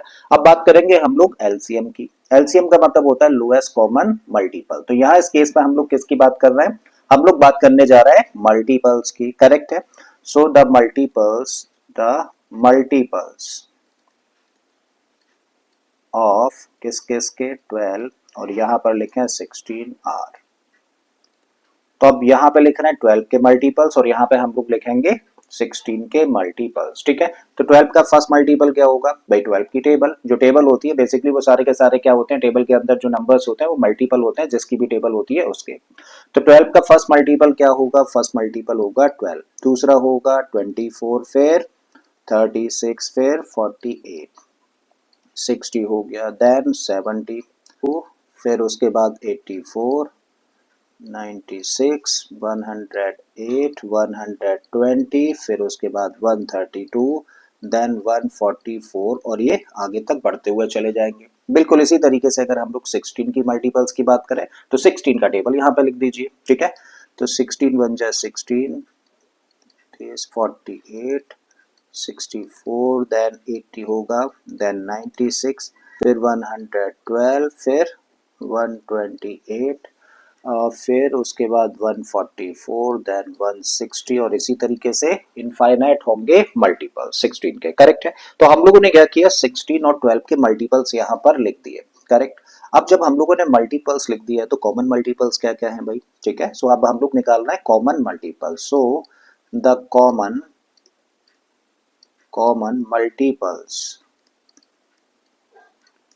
मल्टीपल्स ऑफ 12 एंड 16 आर, क्या क्या है देखो, ढूंढो जरा कॉमन मल्टीपल्स क्या क्या है। क्या 12 दोनों में है, नहीं है। 32 दोनों में है, नहीं है। 48 है, यस बिल्कुल 48 हम लोगों को देखने को मिला। तो 48 यहाँ भी है, 48 यहाँ भी है। उसके बाद हम लोगों को क्या देखने को मिल रहा है, 96 देखो यहाँ भी है और यहाँ भी है। ठीक है, फिर उसके बाद हम लोगों को क्या देखने को मिल रहा है भाई, क्या और कोई नंबर है, बिल्कुल है 144 यहाँ भी और 144 यहाँ भी है। क्लियर है। इसका मतलब ये सारे के सारे क्या हैं, कॉमन मल्टीपल्स हैं। तो कॉमन मल्टीपल्स कौन कौन से हुए, 48, फिर उसके बाद में 96, देन 144 और इसी तरीके से आगे भी बहुत सारे कॉमन मल्टीपल्स हम लोगों को मिलेंगे। कितने, infinite number of common multiples होंगे। लेकिन हम लोगों को क्या निकालना है, हम लोगों को निकालना है लोएस्ट कॉमन मल्टीपल्स। मतलब कॉमन मल्टीपल्स तो बहुत सारे हैं 12 और 16 के, लेकिन हम लोगों को क्या चाहिए, लोएस्ट कॉमन मल्टीपल चाहिए। ठीक है, so therefore the lowest common multiple of 12 and 16 is, सबसे छोटा क्या होगा, देखो ये सारे के सारे कॉमन मल्टीपल्स हैं, बट इन सारे के सारे कॉमन मल्टीपल्स में से सबसे छोटा कौन सा है, 48 है। तो इसका मतलब 48 is the LCM of these two numbers. ठीक है, तो एलसीएम का मतलब समझ आया। एलसीएम का मतलब होता है सबसे छोटा कॉमन मल्टीपल और एचसीएफ का मतलब होता है सबसे बड़ा कॉमन फैक्टर। तो ये है एचसीएफ 12 और 16 का, और ये है एलसीएम 12 और 16 का। आई थिंक यहाँ तक समझ आ गया। एक चीज और हम लोगों को यहाँ पर देखने को मिली कि भाई अगर हम लोग फैक्टर्स की बात करें, अगर हम लोग किसी भी कोई भी दो नंबर्स हो, दो से ज्यादा नंबर्स हो, अगर उनके कॉमन फैक्टर्स की बात करें या इनफैक्ट फैक्टर्स की भी बात करें तो वो लिमिटेड होते हैं। और किसी भी नंबर या फिर एक से ज्यादा नंबर्स के कॉमन मल्टीपल्स की बात कर लें तो वो हमेशा कैसे होंगे, इनफाइनाइट होंगे। फैक्टर्स लिमिटेड होते हैं और मल्टीपल्स इनफाइनाइट होते हैं। अगर ये चीज क्लियर हो गई है तो थोड़ा सा और आगे चलते हैं, एकदम से चीजें क्लियर हो जानी है। तो अगर हम लोग यहाँ पर दो नंबर्स लें ए और बी, और इन दो नंबर्स का हम लोग एचसीएफ निकालें और एलसीएम निकालें, तो बहुत इंपॉर्टेंट कॉन्सेप्ट है, बड़े ध्यान से समझना है इसको। दो नंबर्स हैं ए और बी, और इन दो नंबर्स के एचसीएफ और एलसीएम की हम लोग बात कर रहे हैं। देखो एचसीएफ का मतलब होता है हाईएस्ट कॉमन फैक्टर, तो यहाँ पे हम लोग फैक्टर की बात कर रहे होते हैं। एलसीएम का मतलब होता है लोएस्ट कॉमन मल्टीपल, तो यहाँ पे हम लोग मल्टीपल की बात कर रहे होते हैं। ठीक है, तो दो नंबर्स ए और बी हम लोगों ने लिया। एग्जाम्पल के तौर पर चलो हम लोग दो नंबर्स कंसीडर कर लेते हैं। पहला हम लोगों ने लिया 10 और दूसरा हम लोगों ने ले लिया 20। यहाँ भी चलिए ऐसा ही करते हैं, यहाँ भी 10 और 20 हम लोगों ने ले लिया। अगर हम लोग 10 और 20 का एचसीएफ निकालें, 10 और 20 का एचसीएफ निकालना, तो इन दोनों नंबर्स का एचसीएफ क्या होगा, हाईएस्ट कॉमन फैक्टर क्या होगा, 10 होगा। ठीक है, तो इन दोनों नंबर्स का एचसीएफ आया 10। जब हम लोग इन दो नंबर्स की बात करें और इनका एलसीएम निकालें, तो भाई दोनों नंबर्स का एलसीएम क्या होगा, तो इन दो नंबर्स का एलसीएम निकल कर आएगा 20। करेक्ट है। फिर से हम लोगों ने दो नंबर्स कंसीडर करे। इस बार हम लोगों ने लिया एक नंबर 10 और दूसरा ले लिया 15। यहाँ भी चलिए 10 और 15 ले लेते हैं और यहाँ पर एलसीएम निकालेंगे। यहाँ एचसीएफ की बात कर रहे हैं हम लोग। जब हम लोग 10 और 15 का एचसीएफ निकालें तो 10 और 15 का एचसीएफ क्या होगा, भाई इन दोनों का एचसीएफ अब निकल कर आएगा 5, और इन दोनों नंबर्स का अगर हम लोग एलसीएम निकालें तो यहाँ पर हम लोगों को मिलेगा 30। करेक्ट है। तो यहाँ से एक चीज हम लोगों को समझ आई, क्या समझ आई, वैसे तो एक चीज समझो कि अगर हम लोग 2 और 3 का मल्टीप्लाई कर दें तो हमें प्रोडक्ट क्या मिलता है, 6। तो यहाँ पे जो 2 और 3 है बेसिकली वो 6 के क्या होते हैं, फैक्टर्स होते हैं। 6 के क्या होते हैं, फैक्टर्स होते हैं। ठीक है, तो अभी ये चीज हम लोग कंक्लूड करेंगे यही इस एक्सप्लेनेशन के साथ में। भाई 10 और 20 का हम लोगों ने एचसीएफ निकाला जो कि कितना निकला 10, और 10 और 15 का एचसीएफ निकाला जो कि कितना निकला 5। तो यहाँ से एक चीज हम लोगों को समझ आई कि कभी भी जब हम लोग दो नंबर्स का एचसीएफ निकालते हैं, कभी भी जब हम लोग दो नंबर्स का एचसीएफ निकालते हैं तो फिर दो सिचुएशंस हमारे सामने हो सकती हैं। या तो भाई उन दो नंबर्स में से, इन दो नंबर्स में से छोटा वाला नंबर ही एचसीएफ होगा, या फिर दोनों नंबर्स से छोटा नंबर एक एचसीएफ होगा। करेक्ट, क्या बोला, जब हम लोग कभी भी दो नंबर्स का एचसीएफ निकालें तो दोनों नंबर्स में से जो छोटा वाला है वही एचसीएफ होगा, या फिर दोनों ही नंबर से एक छोटा नंबर एचसीएफ होगा, क्योंकि हम लोग फैक्टर की बात कर रहे हैं और फैक्टर जो होता है ना, फैक्टर आमतौर पे अपने मल्टीपल से छोटा नंबर होता है। एक केस में सिर्फ इक्वल होता है, अदरवाइज आमतौर पर फैक्टर एक छोटा नंबर होता है। देखो यहाँ पर देखो, जब हम लोगों ने 12 के फैक्टर्स की बात करी तो सिर्फ इस फैक्टर को छोड़ के बाकी के सारे फैक्टर्स छोटे नंबर थे। राइट, 16 की बात करी तो सिर्फ इस फैक्टर को छोड़ के बाकी के जितने भी फैक्टर्स थे वो सब छोटे नंबर थे। ठीक है, तो यहाँ पे हम लोग कह सकते हैं कि जब हम लोग दो नंबर्स का एचसीएफ निकालते हैं तो दोनों में से या तो छोटा वाला नंबर एचसीएफ होगा, और ऐसा कब होगा, जब इन दोनों नंबर्स में से एक दूसरे का फैक्टर होगा, तभी ऐसा हो सकता है कि दोनों में से छोटा वाला नंबर एचसीएफ हो, या फिर जो दोनों ही दिए गए नंबर्स हैं उन दोनों नंबर्स से छोटा नंबर एचसीएफ होगा। क्लियर है बात, यहां तक समझ आई। अब बात करते हैं एलसीएम की। अगर हम लोग दो नंबर्स का एलसीएम निकालें तो दोनों नंबर्स में से या तो बड़ा वाला नंबर ही एलसीएम होगा, या फिर इन दोनों दिए गए नंबर से बड़ा नंबर एचसीएफ होगा। ठीक है, तो जब हम लोग एलसीएम की बात करते हैं कोई भी दो नंबर्स के, ठीक है, तो ऐसे केस में या तो दोनों नंबर्स में से जो बड़ा वाला नंबर होगा वही एलसीएम होगा, या फिर दोनों ही दिए गए नंबर से भी बड़ा नंबर होगा एलसीएम, क्योंकि एलसीएम के केस में हम लोग मल्टीपल की बात करते हैं। और मल्टीपल्स देखिए, अगर हम लोग 12 के मल्टीपल्स की बात करें तो सिर्फ इस मल्टीपल को छोड़कर जितने भी मल्टीपल्स हैं वो 12 से बड़े नंबर है। 16 के मल्टीपल्स की बात करें तो इस नंबर को छोड़कर जितने भी मल्टीपल्स निकल कर आते हैं वो सारे के सारे बड़े नंबर होते हैं। ठीक है, तो एक हम लोगों के माइंड के अंदर एक कॉन्सेप्ट डेवलप हो जाना चाहिए, क्या, कि जब हम लोग एचसीएफ की बात कर रहे होते हैं तो बेसिकली हम लोग नंबर से छोटे नंबर की बात कर रहे होते हैं। सिर्फ एक केस में छोटा वाला नंबर हो सकता है, और जब हम लोग एलसीएम की बात कर रहे होते हैं तो बेसिकली हम लोग दिए गए नंबर से बड़े नंबर को फाइंड करने की बात कर रहे होते हैं। ठीक है, तो आप लोगों को क्या करना है, आप लोगों को जब भी कभी क्वेश्चन दिया जाएगा ना, तो आप लोगों को जो रिक्वायर्ड नंबर है, सोचो कि वो रिक्वायर्ड नंबर जो आपको फाइंड करना है ना, वो दिए गए नंबर से छोटा नंबर निकल कर आने वाला है या फिर दिए गए नंबर से बड़ा नंबर निकल कर आने वाला है। अगर छोटा नंबर निकल के आने वाला है तो इसका मतलब एचसीएफ का केस होगा, और बड़ा नंबर निकल कर आने वाला है तो इसका मतलब वो एलसीएम का केस होगा। करेक्ट है। अब एक और चीज समझो, क्योंकि इन दो नंबर्स का एचसीएफ की बात करी जा रही है, और एचसीएफ का मतलब फैक्टर्स, तो ये बेसिकली ये क्या है, फैक्टर्स हैं किसके, इस नंबर के। इसका मतलब जो एचसीएफ निकल कर आता है वो फैक्टर होता है दिए गए नंबर्स का, तो ये हमेशा इन दो नंबर्स को डिवाइड करेगा। अगेन हम लोग बात करें एलसीएम की, तो एलसीएम में हम लोग बात कर रहे होते हैं मल्टीपल की। तो बेसिकली यहाँ पर जो नंबर हम लोगों को देखने को मिलता है एलसीएम में, वो मल्टीपल होता है किसका, इन दोनों ही नंबर्स का। तो हमेशा ही दोनों नंबर्स क्या करेंगे, एलसीएम को डिवाइड करेंगे। तो एचसीएफ हमेशा डिवाइड करेगा दिए गए नंबर्स को, और दिए गए नंबर्स हमेशा डिवाइड करेंगे एलसीएम को। तो हम लोग इनडायरेक्टली कह सकते हैं कि एचसीएफ हमेशा डिवाइड करेगा किसको, एलसीएम को। इसका मतलब HCF is always a factor of LCM. HCF हमेशा क्या होगा, एलसीएम का एक फैक्टर होगा, और इस पर भी बेस्ड कई सारे आप लोगों को क्वेश्चंस आगे मिलने वाले हैं। ठीक है, तो आई थिंक एचसीएफ और एलसीएम का कॉन्सेप्ट आप लोगों को समझ आ गया है। अब समझ आ गया तो अब हम लोग सीखेंगे कि भाई एचसीएफ और एलसीएम हम लोग कैसे निकालें।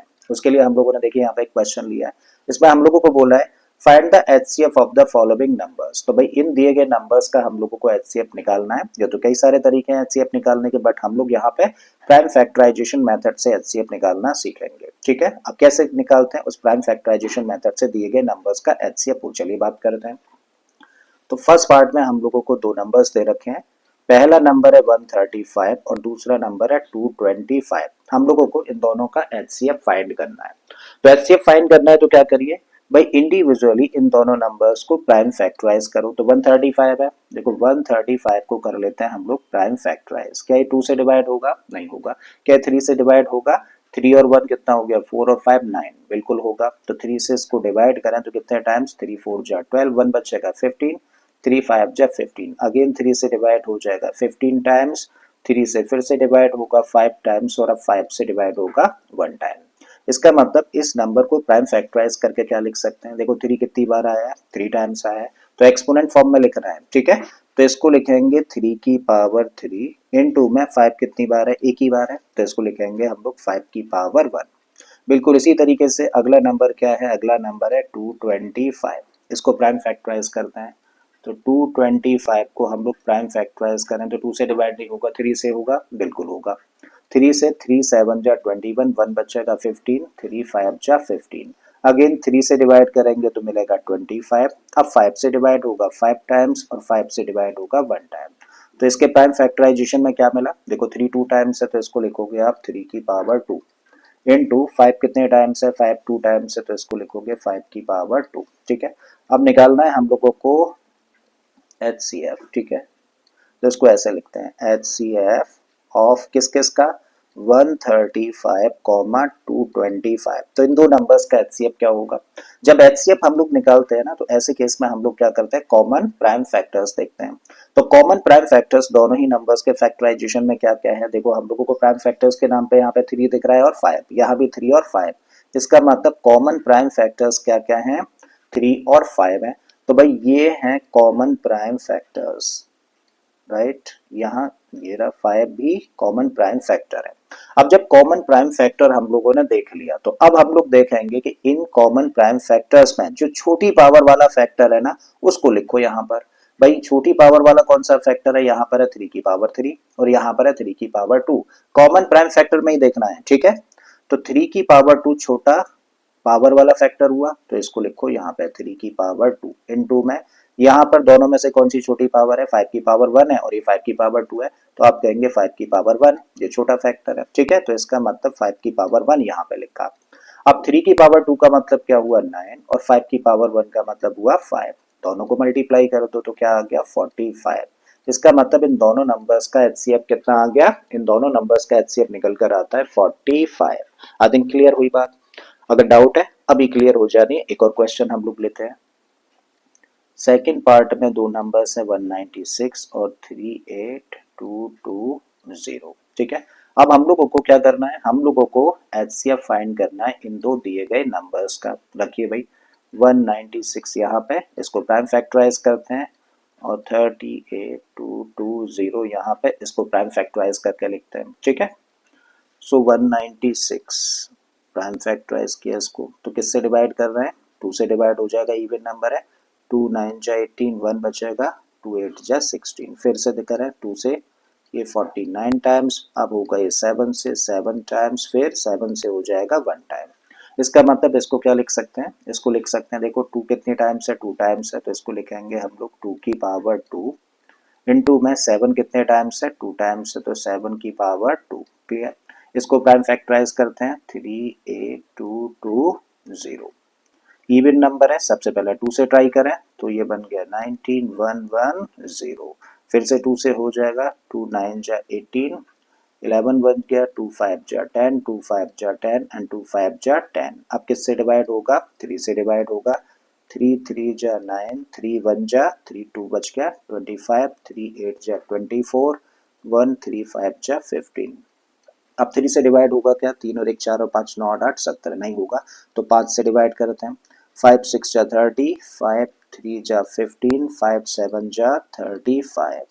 अब किससे डिवाइड होगा, 7 से डिवाइड होगा, 7 से इसको डिवाइड करें तो 7 63, 7 एकम 7, फिर से 7 से डिवाइड हो जाएगा 13 टाइम्स, और 13 तो प्राइम नंबर है तो भाई 13 से ही डिवाइड होगा।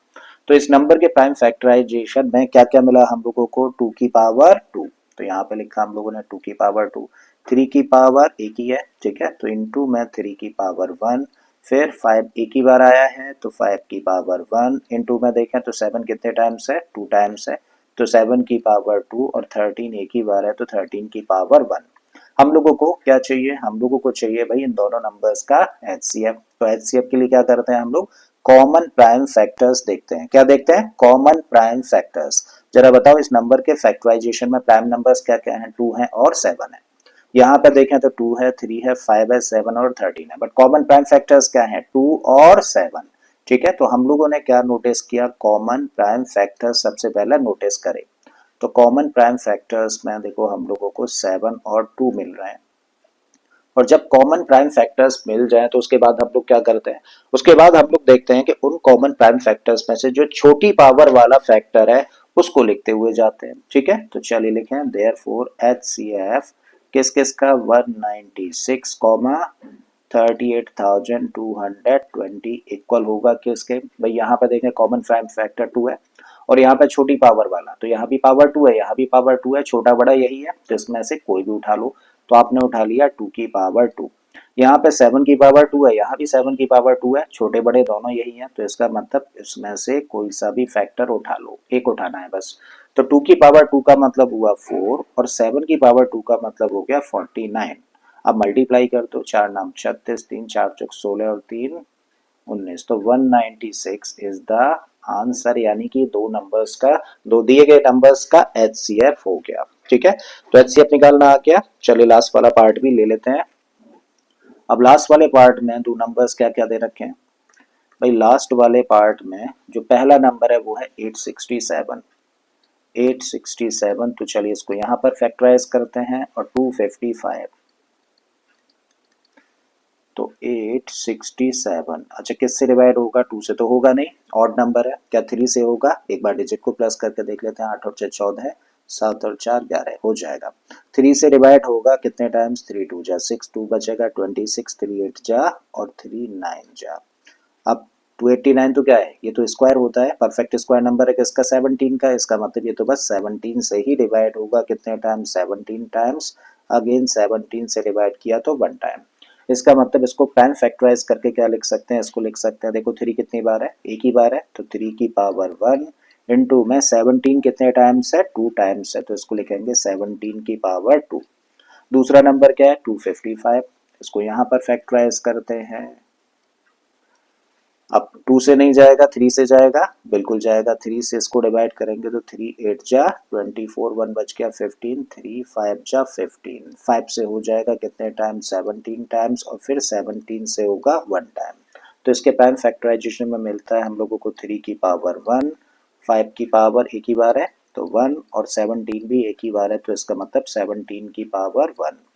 देयरफॉर HCF किस किस का HCF 867 255 कितना होगा, उसके लिए क्या करना है, हम लोगों को ढूंढने हैं कॉमन प्राइम फैक्टर्स। तो यहाँ पे प्राइम फैक्टर्स क्या क्या है, 3 और 17 है। इस नंबर में प्राइम फैक्टर्स 3, 5 और 17 है। तो कॉमन फैक्टर्स क्या हुए, 3 और 17। तो ये है भाई एक कॉमन प्राइम फैक्टर और ये है दूसरा कॉमन प्राइम फैक्टर। अब कॉमन प्राइम फैक्टर ढूंढने के बाद में हम लोग क्या करते हैं, जो छोटी पावर वाला फैक्टर है उसको प्रोडक्ट की फॉर्म में लिखते हुए चले जाते हैं। तो यहाँ पे तो 3 की पावर 1 यहाँ और 3 की पावर 1 छोटा बड़ा यही है, ठीक है। तो इसका मतलब इसको लिखिए 3 की पावर 1 इंटू में 17 की पावर 2 है और 17 की पावर 1 है। तो छोटा फैक्टर कौन सा है, 17 की पावर 1। तो यहाँ पे लिखिए 17 की पावर 1। अब 3 की पावर 1 का मतलब 3, 17 की पावर 1 का मतलब 17। दोनों का मल्टीप्लाई कर दें तो 17 3 जा 51। तो 51 is the HCF of these to numbers. तो ये HCF निकल कर आता है इन दो नंबर्स का, ठीक है। तो आई थिंक समझ आ गया है HCF कैसे फाइंड करते हैं। चलिए तो बढ़ते हैं नेक्स्ट क्वेश्चन पर। अब इस क्वेश्चन में हम लोगों को दिया है find the LCM and HCF of the following integers by applying the prime factorization method। भाई हम लोगों को यहाँ पे कुछ नंबर्स दे रखे हैं, इनफैक्ट 5 पार्ट्स हैं और यहाँ पे किसी में 3, अच्छा सब में 3-3 नंबर्स ही हैं। तो 3-3 नंबर्स हम लोगों को दे रखे हैं और हम लोगों को इन नंबर्स का एलसीएम निकालना है और एचसीएफ फाइंड करने के लिए बोला गया है। किस मेथड से करना है, प्राइम फैक्टराइजेशन मेथड से। अच्छा एलसीएम निकालना तो सीख लिया, अब इस बार हम लोग एलसीएम की बात और करेंगे, ठीक है। तो पहले पार्ट में हम लोगों को 3 नंबर्स दे रखे हैं, कौन कौन से, 12 है, 15 है और 21 है। क्या करना है, इन नंबर्स को प्राइम फैक्टराइज करना है। तो सबसे पहले तो नंबर लो 12 और इसको करो प्राइम फैक्टराइज। तो 12 को प्राइम फैक्टराइज करेंगे तो देखिए 12 को जब प्राइम फैक्टराइज किया जाए तो 2 से डिवाइड होगा 6 टाइम्स, 2 से डिवाइड होगा 3 टाइम्स और फिर 3 से डिवाइड होगा 1 टाइम, ठीक है। तो भाई क्या मिलता है फैक्टराइजेशन में, 2 की पावर 2 इंटू 3 एक ही बार आया तो इसका मतलब 3 की पावर 1। जब हम लोग 15 को प्राइम फैक्टराइज करें तो 15 को प्राइम फैक्टराइजेशन में क्या मिलता है, 3 की पावर 1 इंटू 5 की पावर 1। जब 21 को प्राइम फैक्टराइज करें तो 3 7 जा 21, तो 3 की पावर 1 इंटू में 7 की पावर 1। आई थिंक क्लियर है। तो अभी तक हम लोगों ने क्या किया, इन दिए गए 3 नंबर्स को प्राइम फैक्टराइज किया है। अब हम लोगों को दो चीजें फाइंड करनी है, एलसीएम फाइंड करना है और एचसीएफ फाइंड करना है। तो चलो पहले एचसीएफ फाइंड करते हैं। सो HCF ऑफ किस किस का, 12, 15, 21 इक्वल। भाई HCF के केस में हम लोग क्या करते हैं, HCF के केस में हम लोग देखते हैं कॉमन प्राइम फैक्टर्स। अगर 2 नंबर्स हैं तो दोनों में कॉमन प्राइम फैक्टर ढूंढो, 3 नंबर्स है तो तीनों में कॉमन होना चाहिए। तो भाई 12 के प्राइम फैक्टर्स के नाम पे क्या मिलता है, 2 और 3। 15 में आता है 3 और 5 और 21 में 3 और 7। तो भाई कॉमन प्राइम फैक्टर क्या है, तो आप कहेंगे कॉमन प्राइम फैक्टर तो बस क्या है, 3 है। और अगर कॉमन प्राइम फैक्टर मिल जाए तो इस कॉमन प्राइम फैक्टर की छोटी पावर वाला फैक्टर ही कंसीडर किया जाता है। तो यहाँ पे तो तीनों ही नंबर्स के केस में छोटा बड़ा 3 की पावर 1 ही है, ठीक है। तो इसका मतलब इसी को लेंगे 3 की पावर 1 और 3 की पावर 1 का मतलब हुआ 3। तो इन तीनों नंबर्स का भाई HCF कितना हुआ, 3 निकल कर आ जाता है। अब बात करेंगे इन 3 नंबर्स के एलसीएम की। तो एलसीएम ऑफ 12, 15 एंड 21। अब एलसीएम के केस में थोड़ा सा कहानी डिफरेंट है। एलसीएम के केस में हम लोग क्या करते हैं, जितने भी प्राइम नंबर्स हैं यानी कि जितने भी प्राइम फैक्टर्स हैं, ध्यान से सुनना, HCF के केस में तो कॉमन प्राइम फैक्टर्स हम लोग देखते हैं और उन कॉमन प्राइम फैक्टर्स में से भी छोटी पावर वाला फैक्टर लिखते हैं। बट एलसीएम के केस में हम लोग क्या करते हैं, भाई एलसीएम के केस में हम लोग देखते हैं कि जितने भी प्राइम फैक्टर्स हैं, जितने भी प्राइम फैक्टर्स हैं, उन प्राइम फैक्टर्स की जो सबसे बड़ी पावर वाला फैक्टर है उसको प्रोडक्ट की फॉर्म में लिखते चले जाते हैं। तो भाई प्राइम फैक्टर्स हैं क्या क्या, तीनों ही नंबर्स के केस में देखने हैं। तो 2 है, 3 है, 5 है और 7 है। तो 2, 3, 5, 7 ये है प्राइम फैक्टर्स। अब आपको क्या करना है, इन प्राइम फैक्टर्स में जो सबसे बड़ी पावर वाला फैक्टर है उसको लिखते हुए चले जाना है प्रोडक्ट की फॉर्म में। तो 2 हम लोगों को देखने को मिला, 2 सिर्फ यहीं पर है ना, तो छोटा बड़ा भाई यही होगा। तो सबसे बड़ी पावर वाला फैक्टर चाहिए तो यही होगा, तो इस मीन्स 2 की पावर 2। 3 के केस में सब जगह पे पावर 1 है तो छोटा बड़ा यही है, तो 3 की पावर 1। 5 के केस में बस यही एक प्राइम फैक्टर है तो छोटा बड़ा यही होगा, तो इसका मतलब 5 की पावर 1। 7 के केस में बस ये अकेला है तो इसको ही लिखना पड़ेगा 7 की पावर 1। और अब क्या करना है, सबको कर लेना है मल्टीप्लाई। तो 2 की पावर 2 का मतलब हुआ 4, 3 की पावर 1 का मतलब हुआ 3, 5 की पावर 1 का मतलब 5 और 7 की पावर 1 का मतलब हुआ 7। ठीक है, चार पंजे 20 या 60, 6 सत्ते 42, तो कितना आ गया 420 निकल कर आ जाता है इन तीनों नंबर्स का एलसीएम। ठीक है, तो आई थिंक कहानी थोड़ी थोड़ी समझ आ गई होगी, थोड़ी थोड़ी आ गई है तो पूरी एक और क्वेश्चन करते हैं, बिल्कुल समझ आ जानी है। तो भाई नेक्स्ट पार्ट में तीन नंबर्स क्या क्या, अच्छा चार नंबर्स हैं, तो क्या क्या क्या है, 21 है, 28 है, 36 है और 45 है। हमें क्या करना है, सबसे पहले नंबर्स को प्राइम फैक्टराइज करना है। तो भाई ले लो 21 को प्राइम फैक्टराइज करेंगे तो ऑलरेडी किया है हम लोगों ने, इसको लिख सकते हैं हम लोग 3 की पावर 1 इंटू 7 की पावर 1। 28 है तो 28 को लिख सकते हैं हम लोग 2 की पावर 2 और इंटू में 7 की पावर 1। 36 है, 36 को हम लोग लिखेंगे 2 की पावर 2 इंटू में 3 की पावर 2। 9 4 जा, ठीक है। 45 है, 45 को हम लोग लिखेंगे 3 की पावर 2 इंटू 5 की पावर 1। 3 3 जा 9, 4 5 जा 45 होता है। राइट, तो हम लोगों ने प्राइम फैक्टराइज कर लिया। अब जब प्राइम फैक्टराइजेशन कर लिया नंबर्स का, तो अब निकालना है सबसे पहले एचसीएफ। किस किस का एचसीएफ, 21, 28, 36 और 45। तो इन फोर नंबर्स का एचसीएफ चाहिए, और एचसीएफ के केस में हम लोग क्या करते हैं, हम लोग देखते हैं कॉमन प्राइम फैक्टर, सबसे पहला काम यही होता है।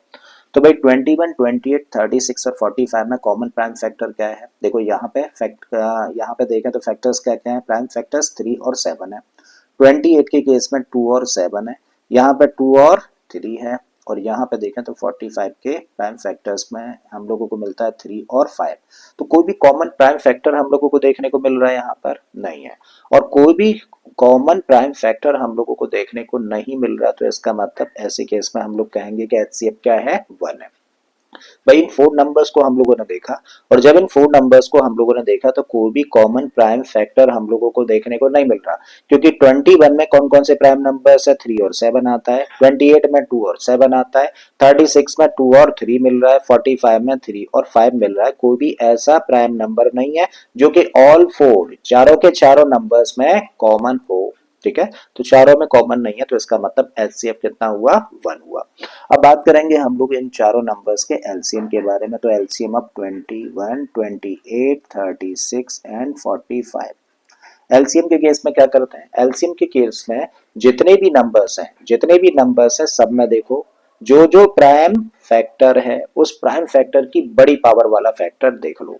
ठीक है, तो कौन कौन से प्राइम फैक्टर्स हैं भाई, 2 है, 3 है, फिर 5 है और फिर 7 है, तो यही है प्राइम फैक्टर्स। तो 2 के केस में देखो बड़ी पावर वाला फैक्टर क्या है, तो यहाँ 2 की पावर 2, यहाँ भी 2 की पावर 2, तो यही है छोटा बड़ा, इसका मतलब 2 की पावर 2 हम लोगों ने लिखा। फिर 3 के केस में देखो तो 3 की पावर 1 है, 3 की पावर 2 है और 3 की पावर 2 है, तो बड़ी पावर वाला फैक्टर क्या हुआ, 3 की पावर 2, तो हम लोगों ने ले लिया यहाँ पे 3 की पावर 2। 5 के केस में 5 तो देखो बस यहीं पर है, तो छोटा बड़ा यही होगा, तो इसका मतलब 5 की पावर 1। 7 के केस में देखें तो दोनों ही जगह पे 7 की पावर 1 है, यहाँ भी 7 की पावर 1 है, इनमें से कोई भी ले लो, छोटा बड़ा यही होगा। तो 7 की पावर 1, 2 की पावर 2 का मतलब हुआ 4, 3 की पावर 2 का मतलब हुआ 9, और ये हो गया 5, और इन 2 में आ गया कितना 7। ठीक है, 4 पंचे 20, 20 न 18, 18 सत्ते 126, तो 1260। ये क्या निकल कर आ गया, एलसीएम निकल कर आ गया इन सारे के सारे नंबर्स का। समझ आ गया, तो चलिए करते हैं नेक्स्ट पार्ट।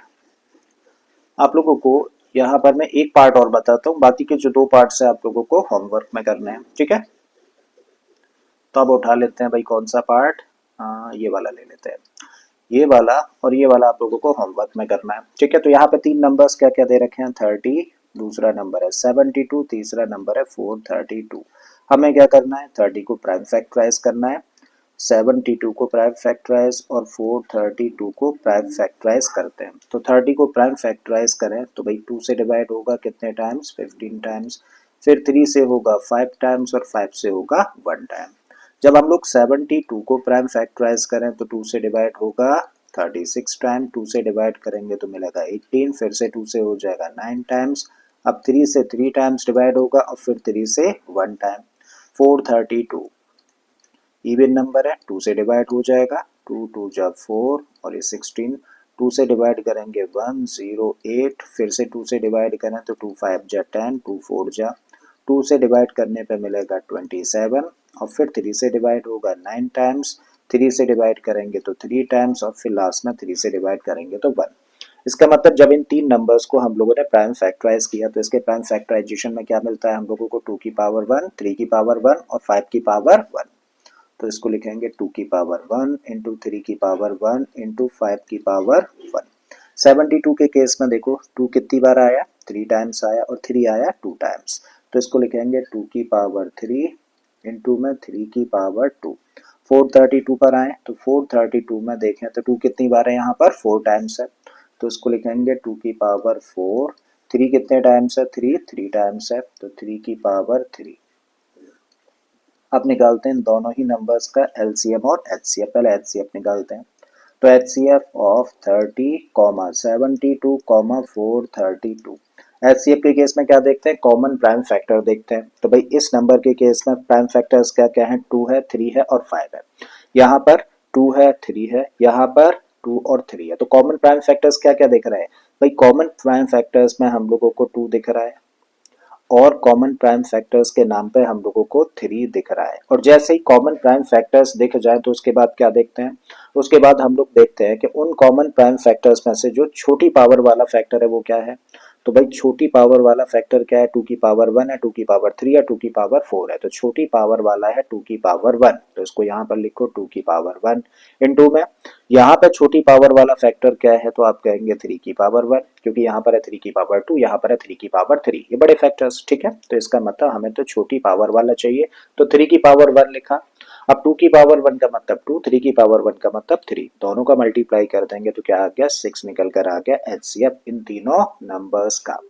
निकालिए भाई एलसीएम। तो एलसीएम अगर हम लोगों को चाहिए 30, 72 और 432 का, तो ऐसे केस में यानी कि एलसीएम के केस में हम लोग क्या करते हैं भाई, एलसीएम के केस में हम लोग देखते हैं कि जितने भी प्राइम फैक्टर्स है उन सारे के सारे प्राइम फैक्टर्स की इंडिविजुअली जो बड़ी पावर वाला फैक्टर है, तो प्राइम फैक्टर्स कौन कौन से हैं 2 है 3 है और 5 है। तो इस केस में 2 के केस में जो बड़ी पावर वाला फैक्टर है सबसे बड़ा वो कौन है 2 की पावर 4 है, तो इसको लिखो 2 की पावर 4।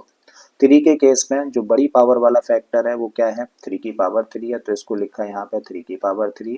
और 5 के केस में छोटा बड़ा यही है तो इसको लेना ही पड़ेगा, मतलब 5 की पावर 1। तो 2 की पावर 4 का मतलब क्या हुआ, 2 की पावर 4 का मतलब हुआ 16, 3 की पावर 3 का मतलब हुआ 27 और 5 की पावर 1 का मतलब हुआ 5। तो 16 5 जा 80, 80 का मल्टीप्लाई करते हैं तो 8 सत्ते 56, 5 8 दूनी 16 और 5 21 होता है तो 2160। अगर प्रोडक्ट सही किया है तो ये आंसर हो गया इस क्वेश्चन का।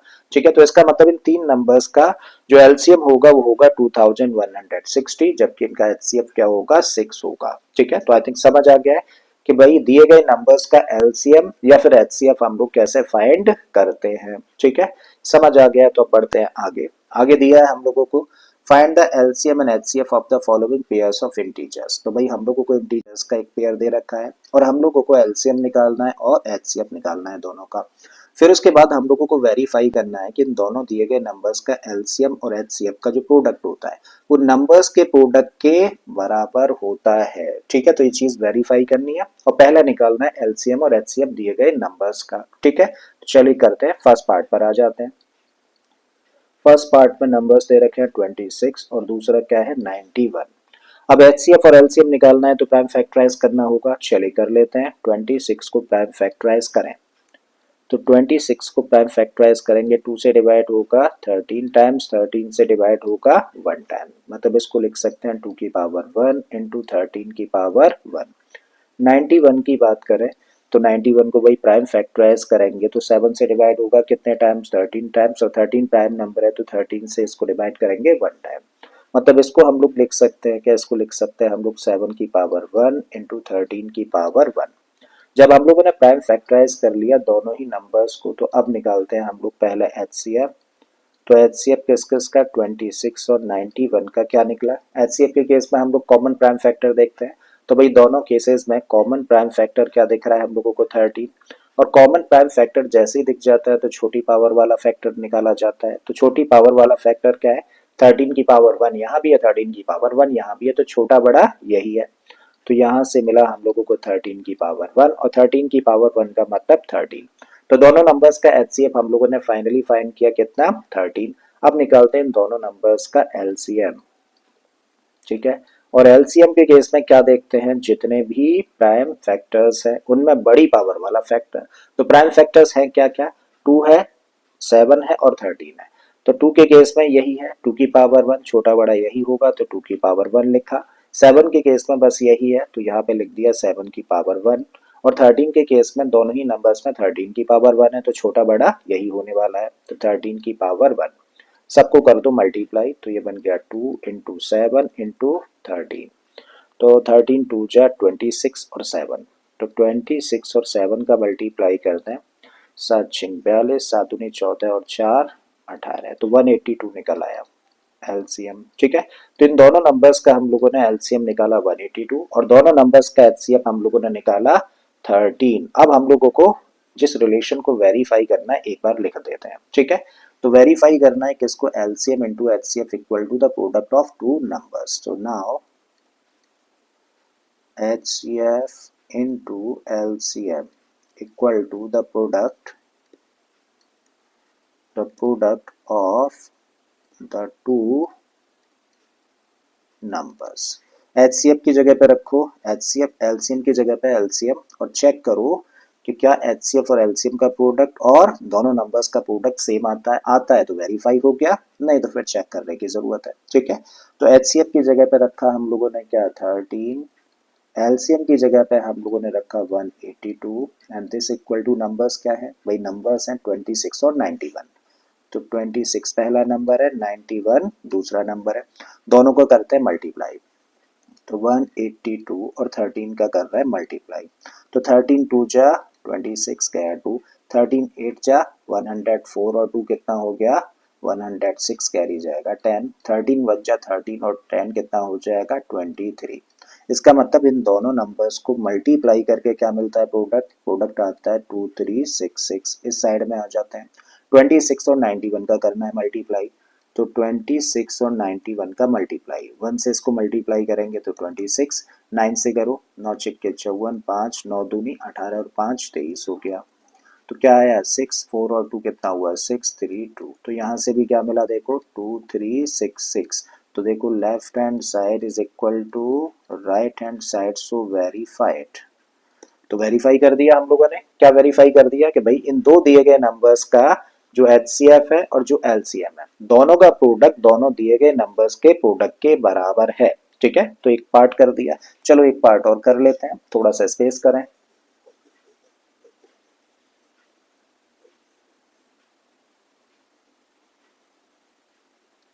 ठीक है, तो सेकंड पार्ट पर हम लोग आते हैं और सेकंड पार्ट में जो नंबर्स दे रखे हैं वो क्या क्या हैं, 510 और 92 है।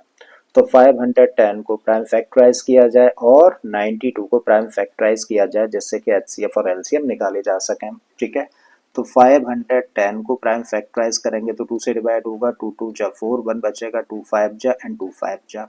अब किससे डिवाइड होगा, 3 से डिवाइड हो जाएगा, 3 8 जा 3 5 जा, फिर 5 से डिवाइड होगा कितने टाइम 17 टाइम्स और 17 से डिवाइड होगा, ये 1 टाइम प्राइम नंबर है। ठीक है, तो इसका मतलब इस नंबर का प्राइम फैक्टराइजेशन क्या हुआ 2 की पावर 1, 3 एक ही बार है तो 3 की पावर 1, 5 भी एक ही बार है तो 5 की पावर 1 और 17 भी एक ही बार है।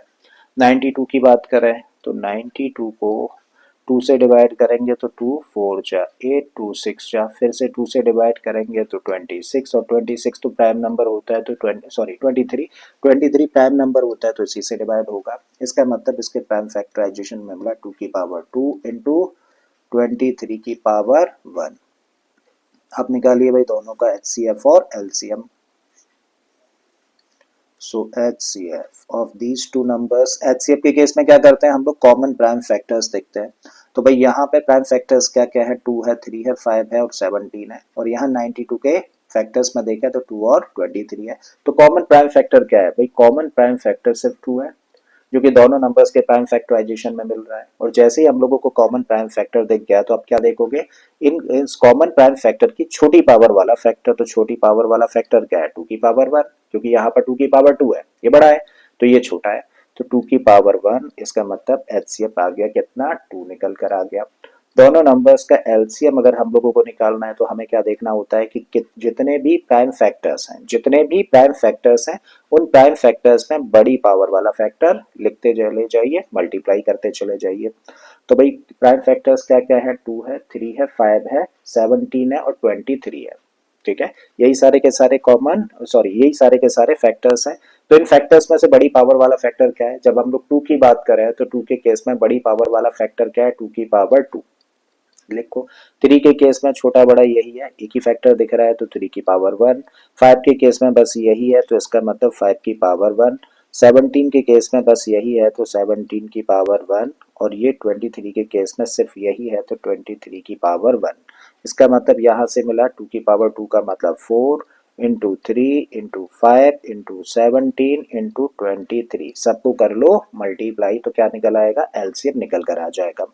तो 4 5 जा 20, 23 जा 60, 60 और 17 तो 17 छिक्के 102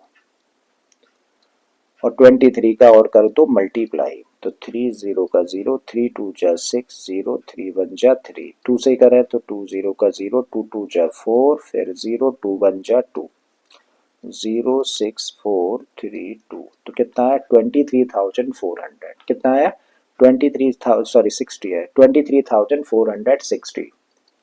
तो 23,460 निकल कर आ गया एलसीएम इन दोनों दिए गए नंबर्स का। तो जब एचसीएफ और एलसीएम हम लोगों ने फाइंड कर लिया तो अब क्या फाइंड करना है, अब भाई फाइंड नहीं वेरीफाई करना है, रिलेशन के एचसीएफ और एलसीएम का प्रोडक्ट नंबर के प्रोडक्ट के बराबर होता है। चलिए करते हैं भाई, रखिए एचसीएफ की जगह पे रखते हैं 2, तो 2 इंटू एलसीएम की जगह पे रख दिया 23,460। पहला नंबर क्या है 510 है, रख दिया हम लोगों ने 510। दूसरा नंबर 92 है तो यहाँ पे रख दिया 92। अब दोनों का करो मल्टीप्लाई तो 2 0 का 0, 2 6 जा 12, 2 4 जा 8 और 1 9, 2 3 जा 6, 2 2 जा 4, तो 46,920 निकल कर आया। अब इन दोनों को कर लेते हैं मल्टीप्लाई तो 510 और 92 का करो मल्टीप्लाई, 2 0 का 0, 2 1 जा 2, 2 5 जा 10, 9 से मल्टीप्लाई करें तो 9 0 0, 9 1 जा 9, 9 5 जा 45, 0 2 9 6 4, तो 46,920। देखो लेफ्ट हैंड साइड भी वही है, राइट हैंड साइड भी वही है, तो इसका मतलब left hand side is equal to right hand side, so verified. तो रिलेशन हम लोगों ने वेरीफाई कर दिया कि कभी भी जब दो नंबर्स होते हैं तो उन दोनों नंबर्स के एचसीएफ और एलसीएम का जो प्रोडक्ट होता है वो दोनों नंबर्स के प्रोडक्ट के बराबर होता है। ठीक है, ये वाला पार्ट आप लोगों को करना है होमवर्क में। ठीक है, चलिए तो बढ़ते हैं भाई अगले क्वेश्चन की तरफ। अब इसमें दिया है हम लोगों को the HCF and LCM of two numbers are 12 and 240 respectively. If one of these numbers is 48, then find the other number. Question हम लोगों से कह रहा है कि भाई दो नंबर्स हैं और उन दो नंबर्स का HCF दे रखा है कितना 12, दोनों नंबर्स का LCM दे रखा है 240 और दोनों नंबर्स में से पहला नंबर 48 है, तो बताइए दूसरा नंबर क्या होगा। ठीक है, तो अभी अभी हम लोगों ने रिलेशन पढ़ा है दो नंबर्स और उनके एचसीएफ और एलसीएम के बारे में। यहीं से कहानी शुरू करते हैं, क्या लिख सकते हैं, we know that HCF into LCM किसके बराबर होता है, the product of numbers. Product of numbers कह लो या फिर कह लो first number into second number, तो first number into second number कह लो या फिर प्रोडक्ट ऑफ नंबर्स कह लो। ठीक है, अब भाई रखिए एचसीएफ की जगह पे कितना 12, एलसीएम की जगह पे कितना दे रखा है 240 हम लोगों को दे रखा है, फर्स्ट नंबर हम लोगों को दे रखा है कितना 48 और सेकंड नंबर हम लोगों को फाइंड करना है। तो जब सेकंड नंबर हम लोगों को फाइंड करना है तो क्या करें भाई, इस 48 को कर दें ट्रांसपोज, डिवीजन में आ जाएगा तो 12 इंटू 240 अपॉन अपॉन में क्या आ गया 48 इक्वल टू सेकेंड नंबर निकल आएगा इस तरीके से। अब 12 से देखो इसको कैंसिल आउट कर दें 4 टाइम्स, 4 से इसको कैंसिल कर दें तो 4 6 जा 24 और लास्ट में 0, तो इसका मतलब इस तरीके से जो सेकंड नंबर निकल कर आया वो कितना आ गया 60 निकल कर आ जाता है। तो ये आंसर हुआ इस क्वेश्चन का। ठीक है। तो कभी भी जब ऐसा हो कि हम लोगों को एचसीएफ और एलसीएम दे रखा हो और दोनों में से एक नंबर निकालना हो, तो जब हम लोगों को दूसरा नंबर निकालना होता है तो सीधे सीधे हम लोग क्या लगा सकते हैं, हम लोग कह सकते हैं HCF into LCM divided by first number, जो भी नंबर दे रखा है। तो सीधे इस फॉर्मूले का यूज करके हम लोग दूसरा नंबर फाइंड कर सकते हैं। ठीक है, बिल्कुल इसी तरीके का देखो यहाँ पर दिया है the HCF of two numbers is 23। इस बार एचसीएफ हम लोगों को दे रखा है कितना, 23। दोनों नंबर्स का एलसीएम हम लोगों को दे रखा है ये, एक नंबर दिया है 161। तो बताइए दूसरा नंबर क्या होगा, भाई सीधे सीधे लगा दीजिए। दूसरा नंबर होगा क्या, HCF into LCM upon first number. तो एचसीएफ कितना है, एचसीएफ है भाई 23, एलसीएम कितना है, एलसीएम है 1449 अपॉन फर्स्ट नंबर क्या है 161 है, 161। अब चीजों को कैंसिल आउट कर लो अगर हो जाती है तो 161 है, कैसे कैंसिल आउट होगा, दो पंजे 10 नहीं होगा तो सत्ते 14 हो जाएगा। 23 से कितने टाइम्स, 7 टाइम्स कैंसिल हो रहा है सीधे सीधे। अब 7 से इसको डिवाइड कर दो, 7 से इसको डिवाइड करेंगे तो 7 2 जा 14, फिर आ जाएगा 4, डिवाइड नहीं होगा तो 0, 7 7 जा 49। इसका मतलब दूसरा नंबर क्या हुआ, दूसरा नंबर हुआ 207। तो ये आंसर हो गया। ठीक है, आई थिंक समझ आ गया है। तो रिलेशन याद रखिए, HCF into LCM equal to first number into second number, यानी कि प्रोडक्ट ऑफ द नंबर्स। और कभी अगर ऐसा हो कि एचसीएफ दे रखा है, एलसीएम दे रखा है, एक नंबर दिया है, दूसरा निकालना है, तो दूसरा नंबर निकालने के लिए सीधे लगा सकते हैं HCF into LCM upon the first number. ठीक है, कभी अगर हम लोगों को दोनों नंबर्स का प्रोडक्ट दे रखा है और एलसीएम दे रखा हो, एचसीएफ निकालना हो, तो क्या करिए, इसको ट्रांसपोज करके कर दीजिए। आगे भी क्वेश्चंस आएंगे, करेंगे हम लोग। ठीक है, तो चलिए भाई आगे वाले क्वेश्चन पर आ जाते हैं। अब यहाँ पे क्या दिया है भाई, एचसीएफ दे रखा है इन दो नंबर्स का और एलसीएम फाइंड करना है इन दो नंबर्स का। भाई दो नंबर्स क्या क्या है, 306 और 657 है। इन दोनों का एचसीएफ 9 है, दोनों का एलसीएम हम लोगों को फाइंड करना है। तो रिलेशन अभी अभी पढ़ा हम लोगों ने, क्या पढ़ा, वी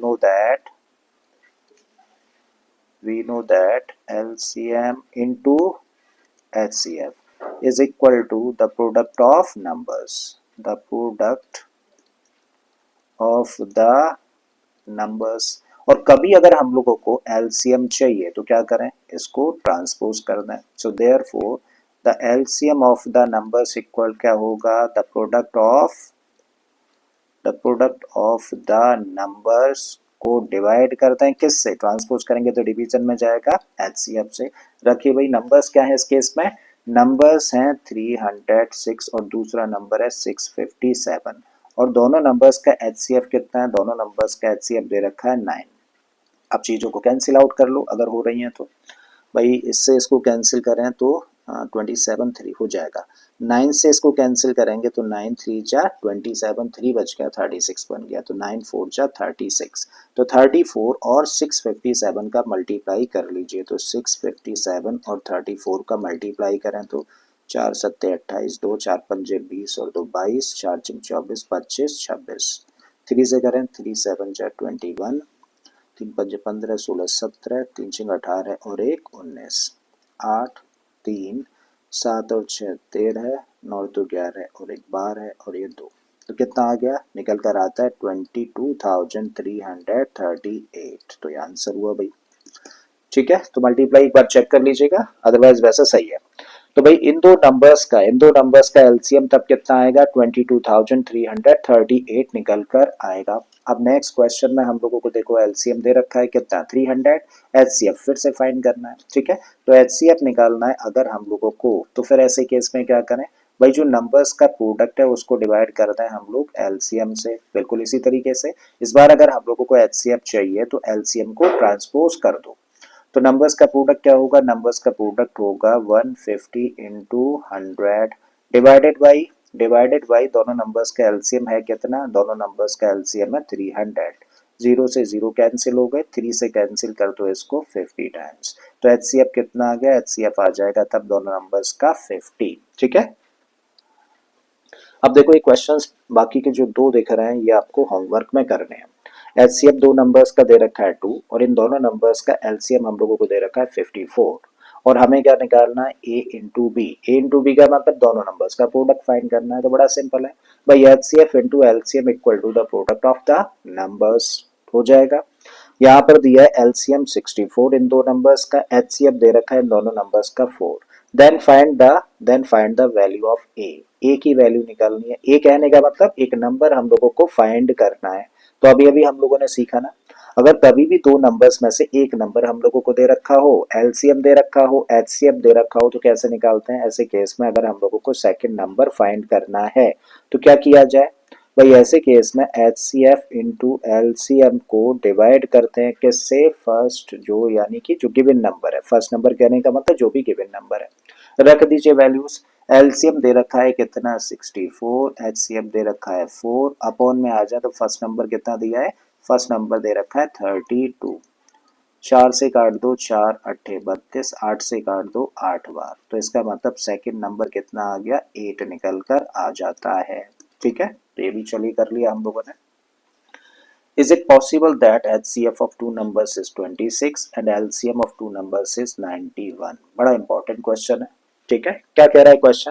क्वेश्चन हम लोगों से कह रहा है कि क्या ये संभव है, क्या ये पॉसिबल है कि दो नंबर्स का HCF 26 हो जबकि उन दोनों ही नंबर्स का LCM 91 हो? ऐसा हो सकता है क्या? देखो अभी अभी हम लोगों ने एक चीज सीखी, जब हम लोग HCF और एलसीएम का कॉन्सेप्ट डिस्कस कर रहे थे तो हम लोगों ने सीखा था कि एचसीएफ हमेशा फैक्टर होता है दिए गए नंबर्स का, और दिए गए नंबर्स हमेशा फैक्टर होते हैं एलसीएम का। तो इनडायरेक्टली एचसीएफ भी हमेशा फैक्टर होगा किसका? एलसीएम का। तो जब एचसीएफ हमेशा फैक्टर होगा एलसीएम का तो एचसीएफ हमेशा डिवाइड करेगा किसको? एलसीएम को डिवाइड करेगा। अब इस केस में आ जाओ जरा, इस केस में हम लोग देखें तो यहाँ पे क्या लिखा है? 26 और यहाँ पे क्या लिखा है? 91। क्या 26 से 91 डिवाइड हो जाएगा? नहीं होगा ना। 26 से 91 चाहो तो देख लो करके, 91 को 26 से डिवाइड करो तो 26 से डिवाइड करेंगे 3 टाइम्स, 3 6 जा 18, 3 2 जा 6 और 7 हो जाएगा 78। माइनस करेंगे तो कितना बचा? 3 बचा और यहाँ पे 1 13 बच गया, तो रिमाइंडर बच रहा है ना। इसका मतलब 26 91 का एक फैक्टर नहीं है। तो क्या ऐसा पॉसिबल है कि दो नंबर्स का एचसीएफ तो 26 हो जाए और एलसीएम 91 हो जाए? तो नो, ऐसा पॉसिबल नहीं है। अब लिखोगे क्या वो चीज भी देख लो। So no it is not possible, no it is not possible that the HCF of two numbers is 26 and their LCM is 91 because HCF is always a factor of LCM, and here and की जगह but लिखो, but here 26 is not a factor of 91। तो 26 क्योंकि 91 का factor नहीं है, 26 91 का factor नहीं है, इसलिए पॉसिबल नहीं है कि दो नंबर्स का एचसीएफ 26 और दोनों नंबर्स का एलसीएम 91 हो। ठीक है, आई थिंक समझ आ गया। आ गया तो भाई चलते हैं आगे। अब जो क्वेश्चन हम लोगों के सामने है बहुत ही प्यारा सा क्वेश्चन है, बहुत इंपॉर्टेंट है, बड़े ध्यान से समझना है इसको। भाई क्वेश्चन हम लोगों से कह रहा है कि दो नंबर्स हैं, पहला ए है और दूसरा बी है। जब हम लोग इन दो नंबर्स की बात करें तो दो नंबर्स का एचसीएफ हम लोग एच से रिप्रेजेंट कर रहे हैं और इन दोनों नंबर्स के एलसीएम को हम लोग रिप्रेजेंट कर रहे हैं एल से। तो अगर इन दो नंबर्स के एचसीएफ को एच से रिप्रेजेंट किया जाए और इनके एलसीएम को एल से रिप्रेजेंट किया जाए और क्वेश्चन में अगर बोला जा रहा है कि h प्लस एल की वैल्यू a प्लस बी के बराबर है, तब शो करिए कि H square plus L square की value a square plus B square के बराबर होगी। ठीक है, तो आई थिंक क्वेश्चन समझ आ गया। क्वेश्चन हम लोगों से कह रहा है कि अगर h प्लस एल की वैल्यू a प्लस बी के बराबर है तो शो करिए कि H square plus L square a square plus B square के बराबर होगा। ठीक है, तो चलिए शुरू करते हैं। भाई हम लोग जानते हैं h and L are the HCF and the LCM of A and B। तो H और L क्या है भाई? HCF और LCM है किसके? A और B के। Therefore अभी रिसेंटली हम लोगों ने पढ़ा कि HCF into LCM equal to the product of number। Therefore HCF into LCM must be equal to the product of the numbers, और numbers क्या है? A और B, तो प्रोडक्ट ये होगा। दोनों का HCF और LCM को H और L से रिप्रेजेंट कर रहे हैं तो इनका प्रोडक्ट ये हुआ। इसी को शॉर्ट में लिख सकते हैं HL इक्वल टू AB। और ये बड़ा इंपॉर्टेंट पॉइंट है तो इसको मान लेते हैं इक्वेशन नंबर 1। अब गिवन दैट, अब लिखें गिवन दैट क्या दिया है भाई, हम लोगों को दे रखा है कि H प्लस एल किसके बराबर है, A प्लस बी के बराबर है। तो H plus L is equal to A plus B. क्या करिए, क्योंकि स्क्वायर फॉर्म्स चाहिए तो दोनों साइड्स का कर दीजिए स्क्वायर। तो जब इस साइड का स्क्वायर करेंगे तो इसको ऐसे लिखेंगे, और इस साइड का स्क्वायर करेंगे तो आप इसको इस तरीके से भी लिखेंगे। तो स्क्वायरिंग बोथ द साइड्स। अब यहाँ पे फॉर्म कैसी बन रही है, a प्लस बी के होल स्क्वायर जैसी बन रही है, और a प्लस बी का होल स्क्वायर होता है a square plus B square plus 2ab। रख दीजिए भाई, लगा दीजिए वो आइडेंटिटी। तो h square plus L square plus 2ab का मतलब 2HL। बिल्कुल इसी तरीके से यहाँ पे लिख सकते हो आप a square plus B square plus 2ab। ठीक है, फिर से लिखो एक बार इसको, H square plus L square plus, देखो एच एल किसके बराबर है, एच एल तो ए बी के बराबर है। तो चाहे तो यहाँ पर एच एल की जगह पे क्या रख सकते हैं भाई, यहाँ पे हम लोग ए बी रख सकते हैं, तो 2 एच इट इज रखिए, और इसकी जगह पे रख दिया आपने A B form equation number 1। A square as it is, B square as it is, plus का 2ab एज इट इज। कभी भी जब इक्वल के इधर उधर सेम साइन का नंबर होता है तो वो कैंसिल हो जाता है। तो भाई 2ab प्लस का इधर भी है, 2ab प्लस का इधर भी है, तो 2ab से 2ab हो गया कैंसिल। तो क्या मिलता है यहाँ से, तब मिलता है H square plus L square equal to A square plus B square. और यही हम लोगों को देखिए प्रूव करने के लिए बोला गया था। ठीक है, तो चलिए कर दिया हम लोगों ने ये शो। नेक्स्ट क्वेश्चन पर आए। तो इस क्वेश्चन में हम लोगों को बोला है the HCF of these two number is 4, then the value of k is. भाई दो नंबर्स हम लोगों को दे रखे हैं, क्या क्या, पहला नंबर है 2002, दूसरा नंबर है k, और इन दोनों नंबर्स का HCF दे रखा है क्या, 4। दोनों नंबर्स का HCF हम लोगों को 4 दे रखा है, और फिर k के लिए पूछा गया है कि इनमें से कौन सा ऑप्शन करेक्ट होगा। तो पहला ऑप्शन है ऑल इवन वैल्यूज, यानी कि k की जगह पे कोई भी इवन नंबर रख दिया जाए तो कंडीशन सेटिस्फाई हो जाएगी। दूसरा ऑप्शन है 4 ओनली, यानी कि k की जगह पे सिर्फ और सिर्फ क्या होना चाहिए, 4 होना चाहिए। तीसरी कंडीशन है ऑल ऑड वैल्यूज, यानी कि k की जगह पे कोई भी ऑड वैल्यू रख दो, आपका कंडीशन सेटिस्फाई हो जानी है। और चौथे केस में बोला है for all values of k it is not possible, यानी कि k की जगह पे कुछ भी रख दीजिए, कभी ऐसा संभव ही नहीं है, कभी ऐसा पॉसिबल ही नहीं है। तो जरा समझिए, देखो अभी अभी हम लोगों ने रिसेंटली कॉन्सेप्ट सीखा HCF का। मान लीजिए दो नंबर्स हैं A और B, और जब हम लोग इन दो नंबर्स का HCF कह रहे हैं कि 4 है, HCF कह रहे हैं कि 4 है, तो HCF कहने का मतलब होता है हाईएस्ट कॉमन फैक्टर, यानी कि फैक्टर की बात कर रहे हैं। तो फैक्टर क्या करेगा भाई, फैक्टर हमेशा डिवाइड करेगा अपने मल्टीपल्स को, और दो नंबर्स का HCF हमेशा डिवाइड करेगा किसको, दिए गए दोनों नंबर्स को। तो जब हम लोग कह रहे हैं कि 2002 पहला नंबर है, k दूसरा नंबर है, और इनका HCF 4 है, तो 4 हमेशा डिवाइड करेगा किसको, इन दोनों नंबर्स को, क्योंकि इन दोनों नंबर्स का HCF है, इन दोनों नंबर्स का सबसे बड़ा फैक्टर है। बट हम लोग यहाँ पे देख रहे हैं कि भाई हम लोग अगर 2002 को 4 से डिवाइड करें तो 4 5 जा 20, जीरो नहीं जाएगा, डिवीजन नहीं होगा तो जीरो लगा दिया, ऊपर से 2 आया, अब भी नहीं जा रहा तो 500।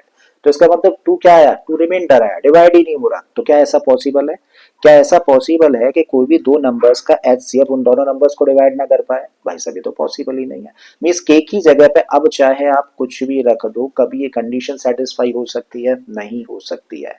ठीक है, क्योंकि HCF हमेशा दिए गए नंबर्स को डिवाइड करता है, और k की जगह पे आप चाहे कुछ भी रख दीजिए, ये 4 इस नंबर को तो कभी डिवाइड ही नहीं कर सकता है ना। इसका मतलब k की किसी भी वैल्यू के लिए कुछ भी पुट कर दीजिए, कभी भी ये कंडीशन ट्रू हो नहीं सकती है। करेक्ट है, आ गया समझ, आ गया समझ। तो देखो अगला वाला क्वेश्चन बड़े ध्यान से समझने की जरूरत है। If GCD of B and C is G and D divides B, D divides C, then which of the following relation is correct? तो भाई हम लोगों को बोला है कि दो नंबर्स हैं B और C, और इनका GCD कहने का मतलब ग्रेटेस्ट कॉमन डिवाइजर, कंफ्यूजन ना हो इसलिए आप इसको HCF बोल दीजिए, GCD कह लो या HCF कह लो, दोनों का मतलब वही है। तो भाई दो नंबर्स B और C का जो HCF है वो कितना है, G है। फिर बोला है कि D डिवाइड करता है किसको, B को, और D डिवाइड करता है किसको, C को। तो बताइए इन रिलेशंस में से कौन सा रिलेशन करेक्ट होगा। ठीक है, तो शुरुआत देखो यहां से करते हैं। B और C का HCF कितना है, जी है। तो भाई दो नंबर्स हैं, एक तो बी है और एक सी है, और इन दोनों नंबर्स का जो HCF है वो क्या दे रखा है हम लोगों को, जी दे रखा है। ये क्या है, HCF। HCF का मतलब होता है हाईएस्ट कॉमन फैक्टर। तो भाई हाईएस्ट कॉमन फैक्टर इन दोनों नंबर्स का क्या है, जी हम लोगों को दे रखा है। अब बोला है कि डी डिवाइड करता है बी को, इसका मतलब बी का एक फैक्टर क्या है, बी का एक फैक्टर है डी।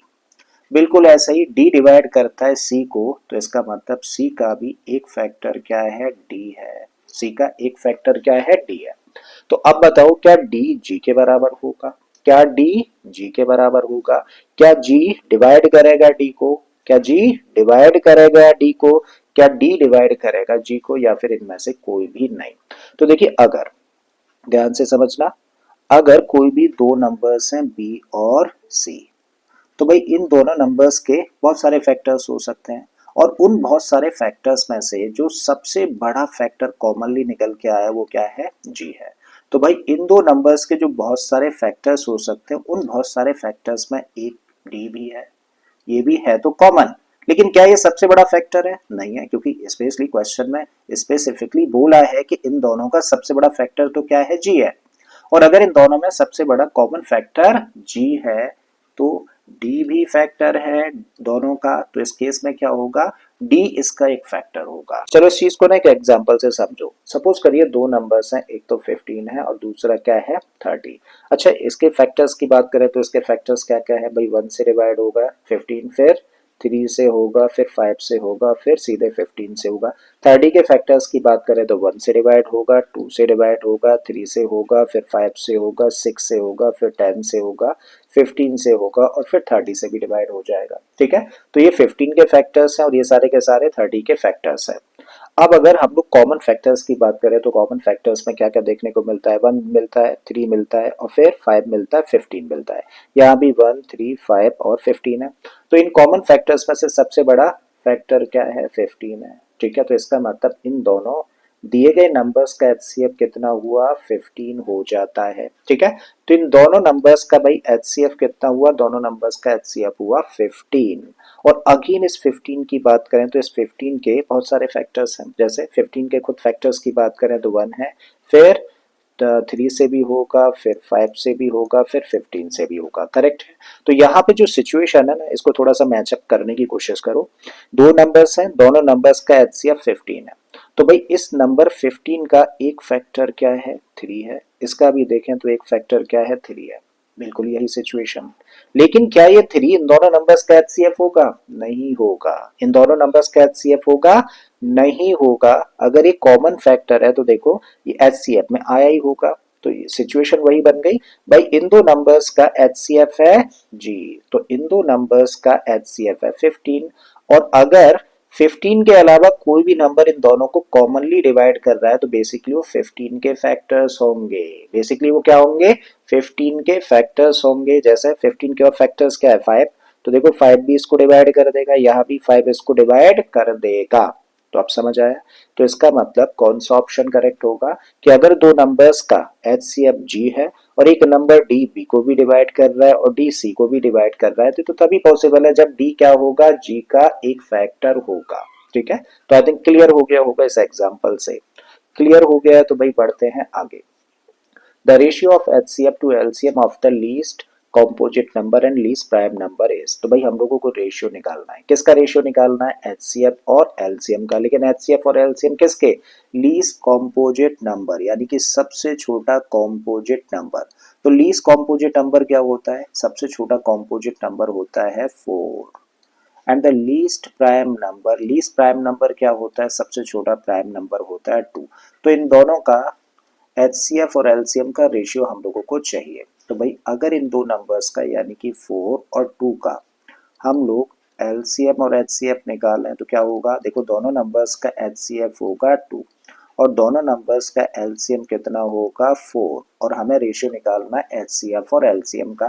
तो HCF रेशियो LCM कितना हो गया, 2/4। कैंसिल आउट कर दें तो ये निकल आया 1/2। तो कौन सा ऑप्शन करेक्ट हो गया, ए ऑप्शन करेक्ट हो जाता है कि भाई ऐसे में दोनों नंबर्स का HCF और LCM का रेशियो कितना होगा, 1/2 हो जाएगा। ठीक है, अब इस क्वेश्चन में हम लोगों को दिया है if the LCM of two prime numbers A and B is 253 where A is greater than B then the value of 8B minus 3A is। तो भाई हम लोगों को बोला है कि दो नंबर्स हैं A और B और दोनों कैसे नंबर्स हैं प्राइम नंबर्स हैं दोनों कैसे नंबर्स हैं प्राइम नंबर्स हैं और इन दोनों नंबर्स का जो LCM है वो कितना है 253 है।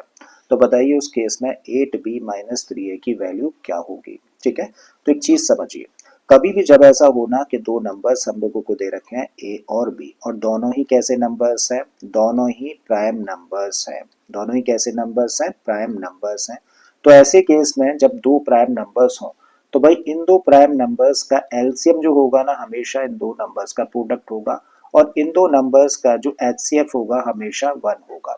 तो दो प्राइम नंबर्स का एचसीएफ हमेशा क्या होता है 1 होता है और दो प्राइम नंबर्स का एलसीएम हमेशा क्या होता है उन दोनों नंबर्स का प्रोडक्ट होता है। ठीक है, तो हम लोगों को क्या दिया है एलसीएम दे रखा है दोनों नंबर्स का एलसीएम हम लोगों को दिया है 253 और दोनों कैसे नंबर्स हैं प्राइम नंबर्स हैं तो हमारे हिसाब से वो किसके इक्वल होना चाहिए दोनों के प्रोडक्ट के इक्वल होना चाहिए।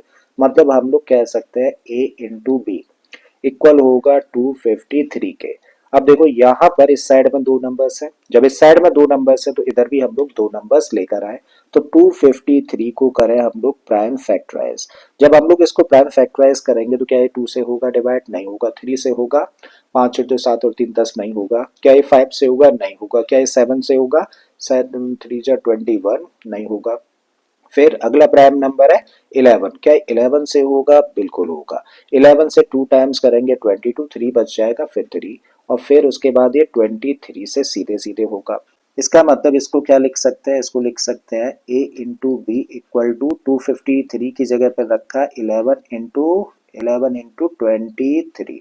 अब बस कंपेयर कर लो बस ये चीज याद रखो कि जो A फैक्टर है ना वो B से बड़ा है तो A प्राइम नंबर B से बड़ा है तो इसका मतलब A होगा कितना 23 और B कितना होगा 11 होगा।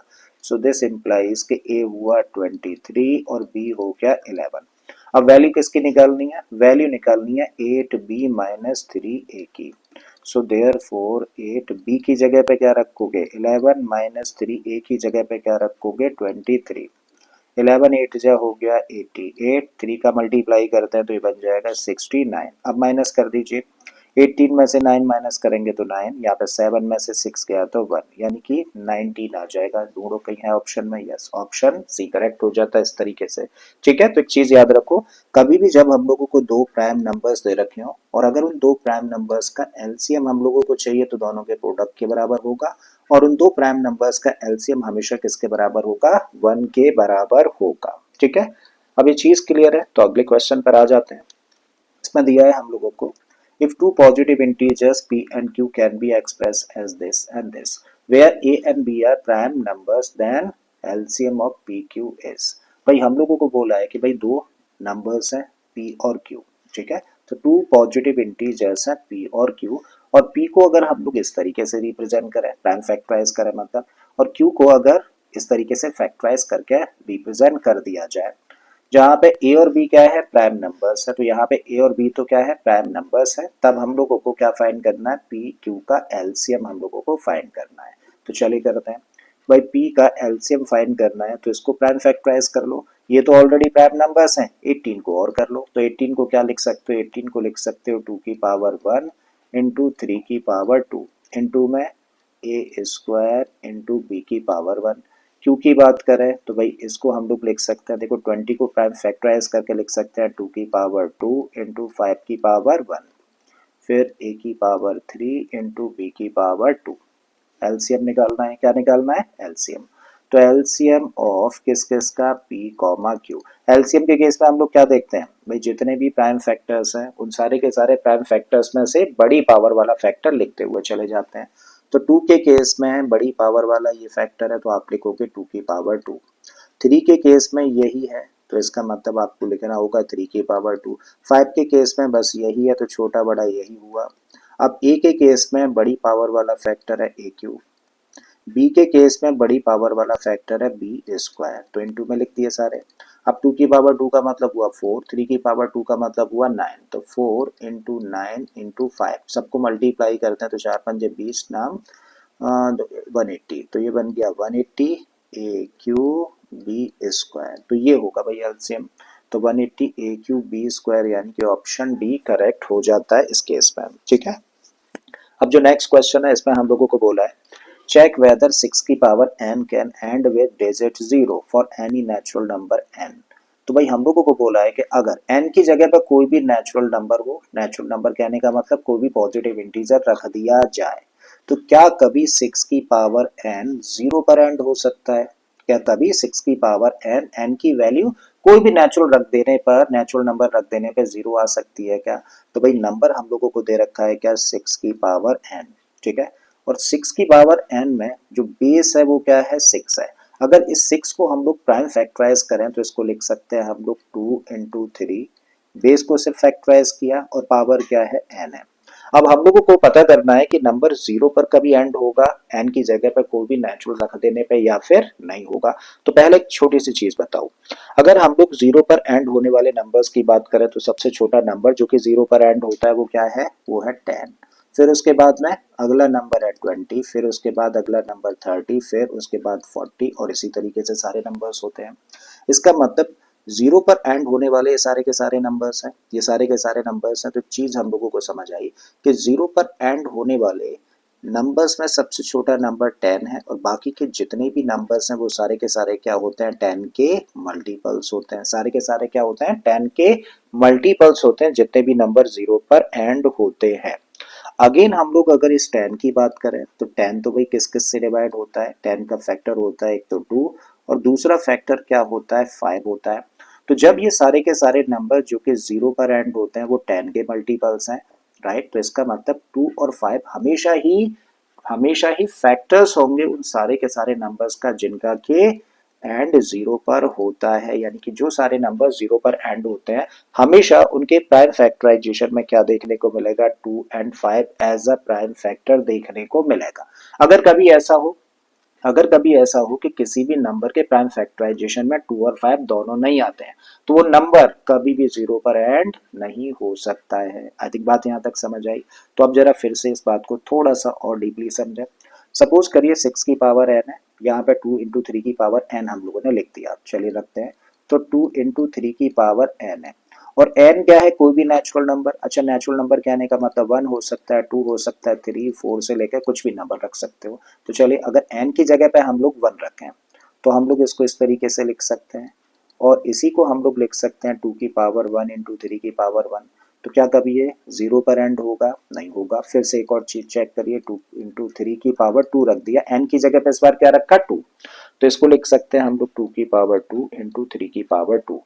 अगर हम लोग इस n की जगह पे 3 रख दें तो अब हम लोग इसको लिख सकते हैं 2 की पावर 3 इंटू 3 की पावर 3। तो n की जगह पर देखो, n की जगह पे कोई भी नंबर पुट कर देने पर इन नेचुरल नंबर्स में से क्या इसके प्राइम फैक्टराइजेशन में 5 कभी फैक्टर इंट्रोड्यूस हो सकता है? भाई n की जगह पे अगर 2 रखा तो यही जो प्राइम फैक्टर्स है ना ये दो दो बार रिपीट हो गए। n की जगह पे 3 रखा तो यही प्राइम फैक्टर्स तीन तीन बार आ जाएंगे। n की जगह पे अगर 100 रखते हैं तो यही प्राइम फैक्टर्स 100 बार आ जाएंगे। लेकिन कभी ऐसा पॉसिबल होगा कि n की जगह पे कुछ भी रख दे तो 5 एज अ फैक्टर इंट्रोड्यूस हो सके? नहीं पॉसिबल। और अगर 2 और 5 दोनों ही एज अ फैक्टर नहीं होंगे तो क्या n की कोई भी वैल्यू रख देने पे, n की कोई भी कहने का मतलब कोई भी नेचुरल नंबर रख देने पे 6 की पावर n 0 पर एंड होगा? तो नहीं होगा। ठीक है, अब लिखना क्या है ये तो समझने वाली बात थी। आप लिखोगे क्या, आप सिंपली लिखोगे here in the prime factorization of 6 we don't get, देखो 2 तो है ना फैक्टर, 5 नहीं है, तो we don't get 5 as a factor hence for any natural number n 6 की power n can never end with 0। ठीक है, तो कभी भी ये 0 पर एंड नहीं होगा चाहे n की जगह पर कोई भी नेचुरल नंबर रख दो। बिल्कुल इसी तरीके का ये वाला क्वेश्चन है। कंसीडर द नंबर 4 की power n where n is a natural number, check whether there is any value of n for which 4 की power n ends with digit 0। क्या 4 की पावर n की जगह पे कोई भी नेचुरल नंबर रख देने पे कभी भी 0 पर एंड होगा? तो भाई साहब 4 की पावर n को हम लोग ऐसे लिख सकते हैं, इसको प्राइम फैक्टराइज करेंगे तो क्या आएगा 2 इंटू टू, तो 2 इंटू टू की पावर n। तो बेटा n की जगह पे कोई भी नेचुरल नंबर रख देने पे क्या 2 के अलावा कोई भी दूसरा फैक्टर इंट्रोड्यूस हो पाएगा? दूसरा फैक्टर कहने का मतलब कभी 5 आ पाएगा। आप n की जगह पे 3 रखो, 10 रखो, 100 रखो, 5 रखो, तो क्या 5 एज अ फैक्टर कभी इंट्रोड्यूस होगा? नहीं होगा। तो इसका मतलब इस नंबर के एंड में भी कभी भी 0 हम लोगों को नहीं मिलेगा, चाहे हम लोग n की जगह पे कोई भी नेचुरल नंबर पुट कर दें। तो चलिए भाई आज की क्लास को हम लोग यहीं पे स्टॉप करते हैं, काफी लेंथी क्लास हो गई है ऑलरेडी। कल हम लोग इसी चीज को कंटिन्यू करेंगे। अभी जो इंपॉर्टेंट क्वेश्चंस बचे हुए हैं एचसीएफ और एलसीएम से रिलेटेड, कल सबसे पहले वो क्वेश्चंस लेंगे, साथ में हम लोग बात करेंगे वर्ड प्रॉब्लम्स की। ठीक है, तो चलिए मिलते हैं कल एक बार फिर से। Thank you for being with us.